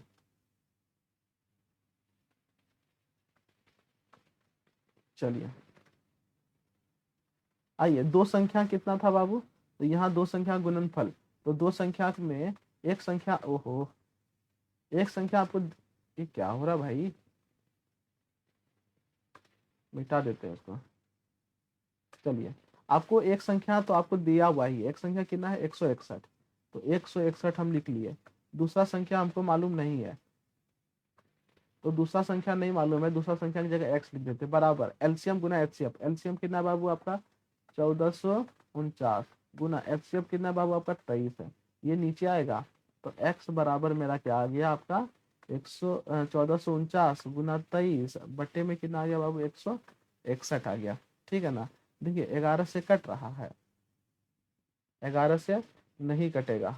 ठीक है, कोई दिक्कत नहीं, 161 को हमें ना 161 को हम 23 से भाग देते हैं, तो ये देखिए कट जाएगा 7 बार में, कितना बार में कट जाएगा 7 बार में, फिर ये कटेगा 7 दूनी 14, यानी 1449 को अगर हम 7 से भाग देंगे तो 7 दूनी 14, फिर 0 7 7 49, तो यानी दूसरा संख्या कितना निकल गया बाबू आपका 207। तो ध्यान दीजिएगा, लिखेंगे अतः दूसरी संख्या बराबर 207, ये हो गया आंसर। क्या बात समझ पाए। चलिए आइए एक क्वेश्चन और बना लेते हैं, देखिए क्वेश्चन नंबर 4 क्या कर रहा है, दो संख्याओं का मोसो 18 है तथा उसका गुणनफल 12960 है, तो उसका लोसो ज्ञात करना है। ठीक है, दो संख्याओं का मोसो 18 दिया हुआ है, उसका गुणनफल 12960 है, तो उसका लोसो निकालना है। तो सही, आइए यहाँ ध्यान दीजिए, सबसे पहले लिख देते हैं सॉल्यूशन। गिवन देखिए क्या कर रहा है, दो संख्याओं का गुणनफल आपको दे दिया है, यानी आपको क्या दिया हुआ है गुणनफल, गुणनफल कितना दिया हुआ बाबू 12960 दिया हुआ है, जिसमें से आपको मोसो भी दे दिया है, मोसो बोले तो एचसीएफ कितना दिया हुआ है बाबू 18। फॉर्मूला पे आते हैं, फॉर्मूला क्या करता है, दो संख्या गुणनफल यानी दो संख्या गुणनफल बराबर एचसीएफ गुना एलसीएम, यही है फॉर्मूला ना, पक्का ना। चलिए वेरी गुड, बोला कीजिए बीच बीच में, ठीक है बोलिएगा, तब पता चलता है कि नहीं आप क्लास अच्छे से कर रहे हैं, नहीं बोलिएगा तो फिर दिक्कत है। चलिए आइए, हाँ ये दो संख्या का गुणनफल आपको दे दिया है, कितना दिया है बाबू 12,960 बराबर एचसीएफ गुना एलसीएम। आपको एचसीएफ दिया हुआ 18, आपको एलसीएम नहीं दिया हुआ है, कोई दिक्कत नहीं, नीचे आ जाएगा ना। तो यहाँ से एलसीएम बराबर मेरा क्या आ गया 12,960 और बट्टे में क्या हो गया 18। आइए कटाइए इसको, तो एलसीएम बराबर मेरा क्या हो जाए, कटाते हैं हम, कैलकुलेटर यूज कर लेते हैं, आप आराम से कॉपी में बनाइएगा, ठीक है, टाइम वेस्ट करने से कोई फायदा नहीं है। चलिए, तो कितना आ गया बाबू 720, कितना आ गया 720। क्या बात समझ पाए? देखिए कितना आसानी से निकल रहा है फॉर्मूला की मदद से। तो इसी टाइप का क्वेश्चन आपको होमवर्क में देखिए दे दिए हैं, होमवर्क में देखिए दे दिए हैं। क्या कह रहा है क्वेश्चन नंबर 1, ध्यान से सुनिएगा, दो संख्याओं का मोसो दिया हुआ है, लोसो दिया हुआ है, इसमें से एक संख्या दे दिया, दूसरा संख्या नहीं निकलेगा, अभी तुरंत निकलेगा, फॉर्मूला भी बताए हुए, मोसो दिया हुआ है, लोसो दिया हुआ है, एक संख्या दिया हुआ है, दूसरा संख्या निकालना है। ये सारा क्वेश्चन आपका होमवर्क रहेगा और होमवर्क को चैट में यानी कमेंट में आपको जवाब देना है, ठीक है। चलिए अब आइए समझिएगा बाबू, 10 मतलब प्रसार। ये 10 मतलब प्रसार क्या होता है थोड़ा सा समझिएगा बाबू। अगर हम 5 को 2 से भाग देंगे, तो आइए दे देते हैं, 5 को हम 2 से भाग देते हैं, तो 2 दूनी क्या आ गया 4, कट गया, कटेगा नहीं, डेसिमल आ जाएगा एक। अब देखिए कटेगा नहीं तो दशमलव देंगे, यहाँ 0 आएगा, 2 पंचे क्या आ गया 10। तो देखिए हम 5/2 को क्या लिख सकते हैं 2.5 ना, ये जो है यही कहलाएगा दशमलव प्रसार, यही क्या कहलाता है दशमलव प्रसार कहलाता है, ठीक है। अब आइए बाबू, इसको हम हटा देते हैं टोटल। ये जो दशमलव प्रसार होता है, ये दशमलव प्रसार होता है दो तरह का। कितना तरह का होता है बाबू? दो तरह का होता है। पहला होता है शांत दशमलव प्रसार, कैसा होता है? शांत होता है। और दूसरा होता है अशांत दशमलव प्रसार। कहेंगे सर समझ में नहीं आया, तो समझिएगा बाबू, शांत किसको कहेंगे? अभी देखिए 5/2 का मतलब क्या आ गया 2.5, सीधा चुपचाप, कोई दिक्कत नहीं है, कट ज्यादा नोचो नहीं है, तो ये शांत हो गया, तो ऐसे दशमलव प्रसार को कहेंगे शांत। और किसी का भी अगर दशमलव प्रसार शांत आ गया ना, तो समझिएगा वो क्या होगा बाबू? परिमेय संख्या होगा। क्या होगा? परिमेय संख्या होगा। जैसे देखिए इसका दशमलव प्रसार शांत आया, तो ये 5/2 क्या था? मेरा परिमेय संख्या था, ठीक है। आइए अब देखिएगा बाबू, ये जो अशांत दशमलव प्रसार होता है, ये भी खचरा दो तरह का होता है। एक होता है अशांत आवृत्ति, एक क्या होता है? अशांत आवृत्ति होता है। और दूसरा जो होता है अशांत अनावृत्ति। दूसरा क्या होता है? अशांत अनावृत्ति। अब समझिएगा ये होता क्या है। अगर किसी का भी दशमलव प्रसार अशांत आवृत्ति हो गया, तो वो भी मेरा क्या हो जाएगा? परिमेय संख्या हो जाएगा। क्या हो जाएगा? परिमेय संख्या हो जाएगा। और अगर किसी का दशमलव प्रसार अशांत अनावृत्ति है, तो वो मेरा क्या हो जाएगा? अपरिमेय संख्या होगा। क्या होगा? अपरिमेय संख्या। आइए इसको थोड़ा सा अच्छे से समझते हैं, थोड़ा सा अच्छे से समझिएगा। देखिए बाबू, यहाँ पर एक लेते हैं 5/2, जिसका क्या आया 2.5, ये खत्म हो गया, चुपचाप हो गया, यानी ये हो गया शांत। एक और लेते हैं बाबू, 1/3 लेते हैं, ठीक है, यानी एक को 3 से भाग देना है, तो 0.0 आ गया, 3 तिया क्या आ गया बाबू 9, फिर शेषफल क्या आ गया 1, फिर पॉइंट से 0 लेंगे, फिर 3 तिया क्या आ गया 9, फिर शेषफल क्या आ गया 1, फिर पॉइंट से 0 लेंगे, 3 तिया 9। तो देखिए ये चलता जा रहा है, खत्म होने वाला है क्या? नहीं, क्योंकि बार बार एक ही चीज आ रहा है, एक एक एक। तो यानी इसका हो गया 0.3333 डॉट डॉट डॉट, चलता जा रहा है। तो इसीलिए हम क्या करें, 3 बार बार रिपीट हो रहा है, इसलिए 3 के ऊपर हम क्या देते हैं? माथा पे ऊपर रेकरिंग दे देते हैं। क्या देते हैं? रेकरिंग। इसी को हम लोग कहते हैं आवृत्ति। क्या कहते हैं? आवृत्ति। तो देखिए ये चलता गया, इसीलिए इसको हम बोले अशांत। क्या बोले? अशांत, क्योंकि रुक नहीं रहा था। और माथा पे हम आवृत्ति दे दिए, इसीलिए इसको कहेंगे अशांत आवृत्ति। और अशांत आवृत्ति था, तो ये निकला क्या? परिमेय संख्या निकला ना, इसीलिए अशांत आवृत्ति वाला को हम लोग क्या कहें? परिमेय संख्या कहें। लेकिन लेकिन अगर मान लेते हैं √2 है, √2 का वैल्यू क्या आता है? 1.41426609324023 dot dot dot dot dot. अब बताइए क्या पता चल पा रहा है? 4 के बाद 2 आ रहा है, फिर 0 आ रहा है, फिर 9 आ रहा है, 3 आ रहा है, 2 आ रहा है, कुछ कुछ आ रहा है। इसका मतलब ये अशांत तो देखने से ही है, क्योंकि डॉट रहेगा तो अशांत होगा। जैसे ये डॉट था, ये अशांत था, यहाँ पर भी डॉट है, ये अशांत है, यहाँ डॉट है, ये अशांत है। लेकिन इसमें आवृत्ति नहीं लग रहा है, क्योंकि यहाँ पे देखिए पता चल रहा है कि E3 के बाद E3, फिर 3 के बाद 3, फिर E3 के बाद 3, फिर 3 के बाद 3। तो यहाँ एक पैटर्न बन रहा है, इसलिए हम इसको आवृत्ति बोले। यहाँ पैटर्न नहीं बोल रहा है, इसलिए इसको कहेंगे अनावृत्ति। क्या कहेंगे? अनावृत्ति। और जिसका अनावृत्ति हो गया वो मेरा क्या हो जाएगा, परिमेय संख्या हो जाएगा। क्या हो जाएगा, परिमेय संख्या हो जाएगा। क्या बात समझ में आ रहा है? क्या भाग देने से पता चलता है कौन परिमेय होगा और कौन अपरिमेय होगा। अब बताइए, जब ये परिमेय है तो बाबू इसका दशमलव प्रसार जब जब दशमलव प्रसार शांत होगा तो उसको परिमेय रूप में बदल देंगे। जैसे अगर बात करें 2.5 तो इसको दशमलव हटाएंगे, नीचे 10 देंगे, 5 दूनी 10 और 5 25। देखिए ये परिमेय संख्या में बदल गया ना, आई ना। तो शांत दशमलव प्रसार को परिमेय में बदलना आसान हो जाता है, ठीक है। लेकिन अशांत आवृत्ति वाला को परिमेय में बदलना थोड़ा सा दिक्कत होता है, और वो परिमेय वाला को परिमेय में बदल ही नहीं सकते क्योंकि वो परिमेय होता ही नहीं है। तो आज हम लोग सीखेंगे अशांत आवृत्ति को परिमेय संख्या में हम लोग कैसे बदलेंगे, अशांत आवृत्ति वाला को परिमेय संख्या में हम लोग कैसे बदलेंगे। तो बिना किसी देरी के चलिए आगे बढ़ते हैं। क्वेश्चन देखिए कह दिया है, क्या कहा है, 0.6 ऊपर में रेकरिंग है बाबू, और यहाँ पे देखिए 6 के ऊपर ही केवल रेकरिंग है, ठीक है, को पी बाई क्यू के रूप में बदलिए। तो देखिए बाबू क्या कहते हैं, रेकरिंग जो है कितना संख्या पर, एक संख्या पे है ना, तो याद रखिएगा अगर एक संख्या पर रेकरिंग रहेगा तो 10 से गुना कीजिएगा, अगर दो संख्या के ऊपर रेकरिंग रहेगा तो 100 से गुना कीजिएगा, और तीन संख्या के ऊपर रेकरिंग रहेगा तो 1000 से गुना कीजिएगा। ये फंडा आपको याद रखना होगा, ठीक है। और हमको उम्मीद है कि आप ये सब क्वेश्चन पढ़े भी होंगे। तो सबसे पहले क्या करेंगे, सॉल्यूशन देंगे एकदम प्यार से, लिखेंगे माना, इसको हम मान लेंगे, क्या मान लेंगे, x बराबर क्या हो गया 0.6, रेकरिंग है इसका मतलब क्या हो गया 6 बार बार रिपीट होगा, डॉट डॉट डॉट, इसको समीकरण 1 मान लेंगे। अब अभी बताया ना एक संख्या रिपीट हो रहा है ना तो 10 से गुना करेंगे, तो लिखेंगे दोनों तरफ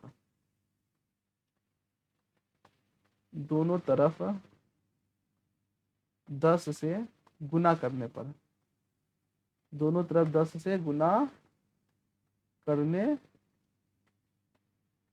पर, आइए गुना करते हैं।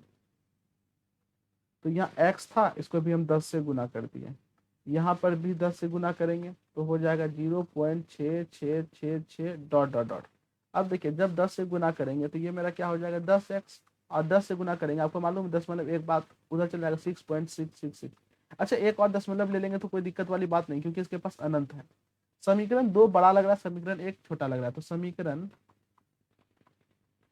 2 में समीकरण 1 को घटा देंगे, एक को क्या करेंगे हम घटा देंगे, तो नीचे जगह नहीं होने के कारण हम घटाने वाला काम साइड में कर रहे हैं, ठीक है, आपको आपत्ति नहीं होना चाहिए। चलिए बढ़िया, आइए हाँ देखिए समीकरण 2 क्या है बाबू, समीकरण 2 है 10x बराबर 6.6 से डॉट डॉट डॉट। समीकरण 1 कितना है, x बराबर 0.6666 डॉट डॉट डॉट। आइए घटाते हैं, घटाएंगे तो 0.000 पॉइंट, यहाँ 6 आ गया, और यहाँ पे 10x में एक एक्स घट जाएगा तो क्या बचेगा 9x। तो यहाँ से मेरा 9x बराबर क्या आ गया 6, तो x बराबर क्या आ गया बाबू 6/9, कट जाएगा ना, तो ऊपर में आ गया आपका 3 तिया 9 और 3 दूनी 6, तो x बराबर आ गया 2/3। तो देखिए परिमेय संख्या के रूप में आप कन्वर्ट कर दिए ना, बोले हाँ ये ना, इसका मतलब ये जो दिया गया था उसका दशमलव प्रसार क्या, सॉरी परिमेय संख्या क्या होगा 2/3, यानी p/q के रूप में हम लोग बदल दिए, ठीक है। आइए अगला क्वेश्चन को हम लोग देखिए, क्वेश्चन नंबर 2 क्या कर रहा है 0.16। देखिए यहाँ 16 के ऊपर रेकरिंग है, इसके ऊपर है 16 के ऊपर, दो संख्या के ऊपर रेकरिंग है। अभी बताए थे जब दो संख्या के ऊपर रेकरिंग है तो 100 से गुना करेंगे। आइए तो यहाँ x बराबर मान लेंगे 0.16, दो संख्या के ऊपर रेकरिंग है, दो संख्या बार बार रिपीट होगा 16 16 16 16 डॉट डॉट डॉट, इसको समीकरण 1 मान लेंगे। अब दो संख्या रिपीट हो रहा है तो 100 से गुना करेंगे, तो लिखेंगे समीकरण 1 में दोनों तरफ 100 से आप लोग लिख लीजिएगा, दोनों तरफ गुना करने पर, गुना करने पर, तो यहाँ पर क्या करेंगे हम लिखेंगे 100 गुना x बराबर 100 गुना 0.16161616 डॉट डॉट डॉट, ठीक है। अब ये गुना होगा तो 100x हो जाएगा, और ये गुना होगा 2 अंक बाद दशमलव जाएगा, यानी 16.1616। अब 16 एक 16 और भी लिख लेंगे तो कोई दिक्कत वाली बात नहीं है, ठीक है, तो लिख सकते हैं हम डॉट डॉट डॉट। ये समीकरण 2 हो गया। तो अब हम क्या करेंगे, समीकरण 2 में एक घटा देंगे, तो लिखेंगे समीकरण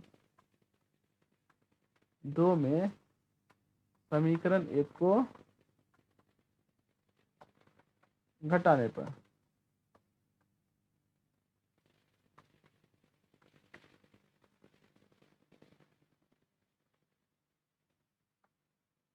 चलिए आइए घटाते हैं। समीकरण 2 कितना है बाबू?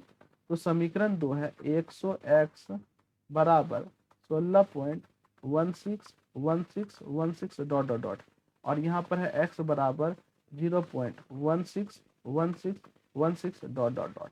ठीक है, यहाँ घटेगा तो मेरा क्या आ गया बाबू? आपका 99x आ गया, यहाँ पे आ गया 16, 16 के बाद 0000 ही रहेगा।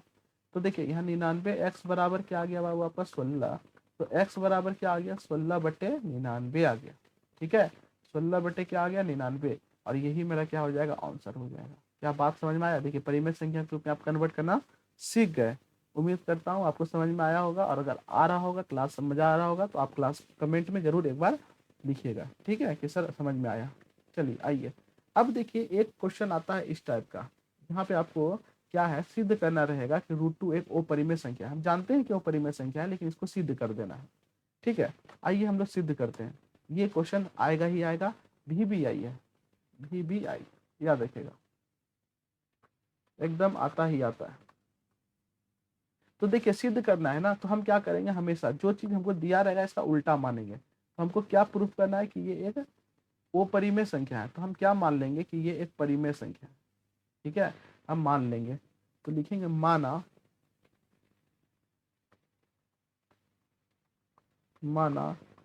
√2 एक परिमेय संख्या है, परिमेय संख्या है। अब जब परिमेय संख्या है बाबू, तो हम लिखेंगे √2 बराबर p/q। आपको बताया तो परिमेय संख्या p/q के रूप में रहता है, जहाँ q is not equal to 0 होगा, और p और q क्या होना चाहिए? सअभाज्य। अगर स्वअभाज्य नहीं हुआ तो ये मेरा परिमेय संख्या भी नहीं होगा। इस बात को ध्यान रखिएगा। स्वअभाज्य का मतलब दोनों का एचसीएफ क्या आना चाहिए? 1 आना चाहिए। अच्छी बात है, कोई दिक्कत वाली बात नहीं। अब देखिएगा ये q उधर जाएगा तो क्या हो जाएगा? √2q बराबर में क्या आ गया? p। इसको मान लेते हैं इक्वेशन 1। अब क्या करेंगे? दोनों तरफ वर्क करेंगे। लिखेंगे दोनों तरफ वर्क करने पर, दोनों तरफ वर्ग करने पर, आइए वर्क करेंगे। तो यहाँ पे क्या है? √2q का स्क्वायर बराबर p का स्क्वायर। तो यहाँ पर मेरा क्या हो जाएगा? 2 √2 का स्क्वायर क्या हो जाएगा बाबू? 2q स्क्वायर बराबर हो जाएगा मेरा p स्क्वायर। ठीक है, अब 2 नीचे आएगा तो q स्क्वायर बराबर मेरा क्या आ गया बाबू? p स्क्वायर बटे 2। बोलिए हाँ ये ना, ये आया कि नहीं आया? बढ़िया है। तो अब यहाँ से हम देखिए क्या लिख सकते हैं, यहाँ से हम लिख सकते हैं p स्क्वायर जो है 2 से विभाजित है, इसका मतलब यही होता है ना। तो यहाँ से लिखेंगे चूंकि p स्क्वायर 2 से क्या है? विभाजित है, विभाजित है। जब p स्क्वायर 2 से विभाजित है तो लिखेंगे इसलिए केवल p भी 2 से 2 से विभाजित होगा, विभाजित होगा। तो ये जो है ये कोई समीकरण नहीं है, ये जो लिखे हैं बाबू ये कोई समीकरण नहीं है, ये क्या है बाबू? कथन है। तो इसीलिए हम इसको लिखेंगे कथन ए। ये क्या है बाबू? कथन ए है। क्या बात समझ पाए? अब हम क्या करेंगे, ध्यान से सुनिएगा, इसको हम समीकरण क्या मान लेते हैं? 2। अब हम क्या करते हैं? मान लेते हैं। क्या करते हैं? हम मान लेते हैं। माना p बराबर हम मान लेते हैं 2m। p बराबर क्या मान लेते हैं? 2m। ये जो p है ना, इस p की जगह 2m मान लेते हैं। ठीक है, अब ये जो है इसका मान हम 2 में रख देते हैं। इसमें रख देते हैं 2 में। तो यहाँ पे होगा q स्क्वायर बराबर मेरा क्या आ जाएगा? p की जगह लिखे हैं 2m का स्क्वायर, और बट्टे में क्या आ गया? 2, यानी 4m का स्क्वायर, और बट्टे में क्या आ गया? 2। ये 2 कट गया ना। अब ये 2 कहाँ आ जाएगा? नीचे आ जाएगा, यानी m स्क्वायर बराबर क्या आ गया बाबू? q स्क्वायर बटे 2। अब यहाँ से देखिए 2 मिनट रुकिएगा थोड़ा सा।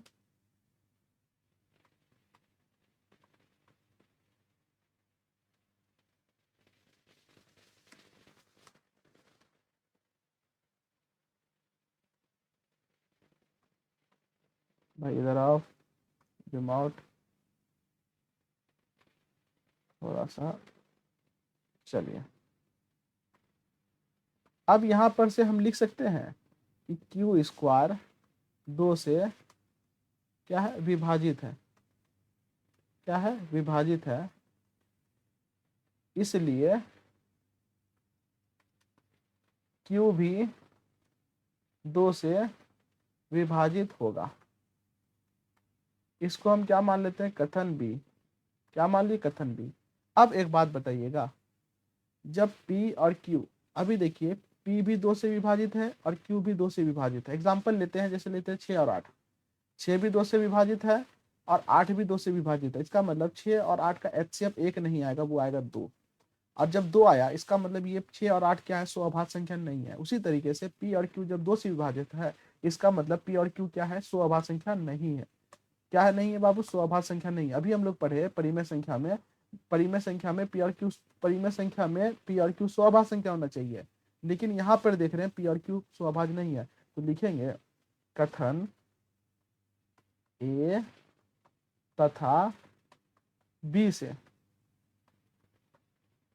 कथन A तथा B से, तो लिखेंगे P एंड Q दोनों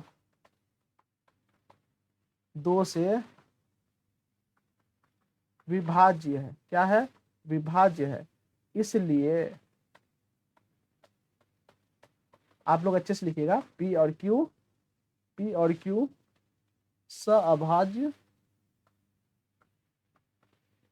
नहीं है, सअभाज्य नहीं है। अब बाबू जब सअभाज्य नहीं होगा, इसका मतलब क्या हो गया, देखिए P और Q को हम लोग क्या माने थे, परिमेय, तो इसका मतलब P और Q परिमेय नहीं होगा, इसलिए P एंड Q परिमेय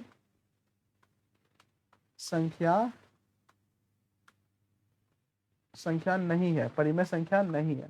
जब ये परिमेय नहीं होगा तो क्या होगा, अपरिमेय। जब P और Q अपरिमेय हो गया, इसका मतलब √2 क्या होगा, अपरिमेय। आप लोग लिखिएगा, लिखते हैं हम सीधा, अतः √2 एक अपरिमेय संख्या है। √2 क्या है बाबू, एक अपरिमेय संख्या है।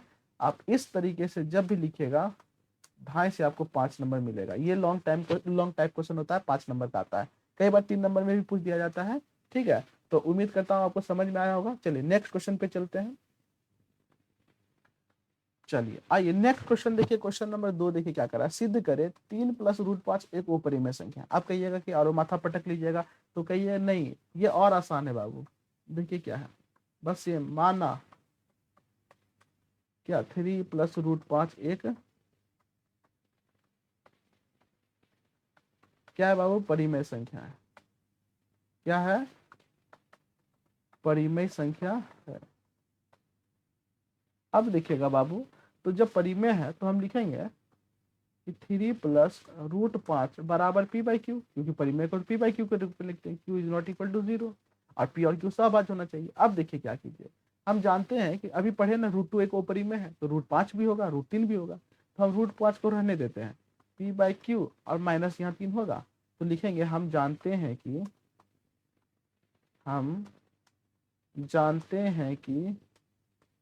√5 एक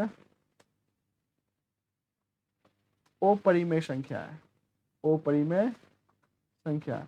जब ये अपरिमेय है तो ये पूरा भी क्या होगा, अपरिमेय, अर्थात 3 + √5 भी एक अपरिमेय संख्या है। प्रूव्ड, बस बात खत्म। ठीक है, चलिए तो ये बाबू आपका होमवर्क है, प्रूफ कीजिएगा। √2 एक अपरिमेय संख्या भी बता दिए, 5 - √5 √3 एक अपरिमेय संख्या, ये प्रूफ करना है। √3 3 + √5 4 - √5 √5 √7 3 + 2 √5, खाली कुछ नहीं। देखिए जहाँ √2 था वहाँ √3 कर दीजिएगा, √5 कर दीजिएगा, √7 कीजिएगा, आराम से प्रूफ हो जाएगा। ठीक है, चलिए यहाँ तक कोई दिक्कत नहीं है। अब एक क्वेश्चन आपका आता है बाबू कि शांत तथा अशांत पता लगाने के लिए, जैसे एग्जांपल लेते हैं, हम लिखे 2/5, 2/5 का दशमलव प्रसार आया 2.5, लिखे 1/3, इसका आया 0.333। तो देखिए इसका दशमलव प्रसार आ गया शांत और इसका कैसा आ गया अशांत, तो हम पता कैसे लगाएंगे, तो सुनिए समझिए, यहाँ पे हम नोट करके लिख देते हैं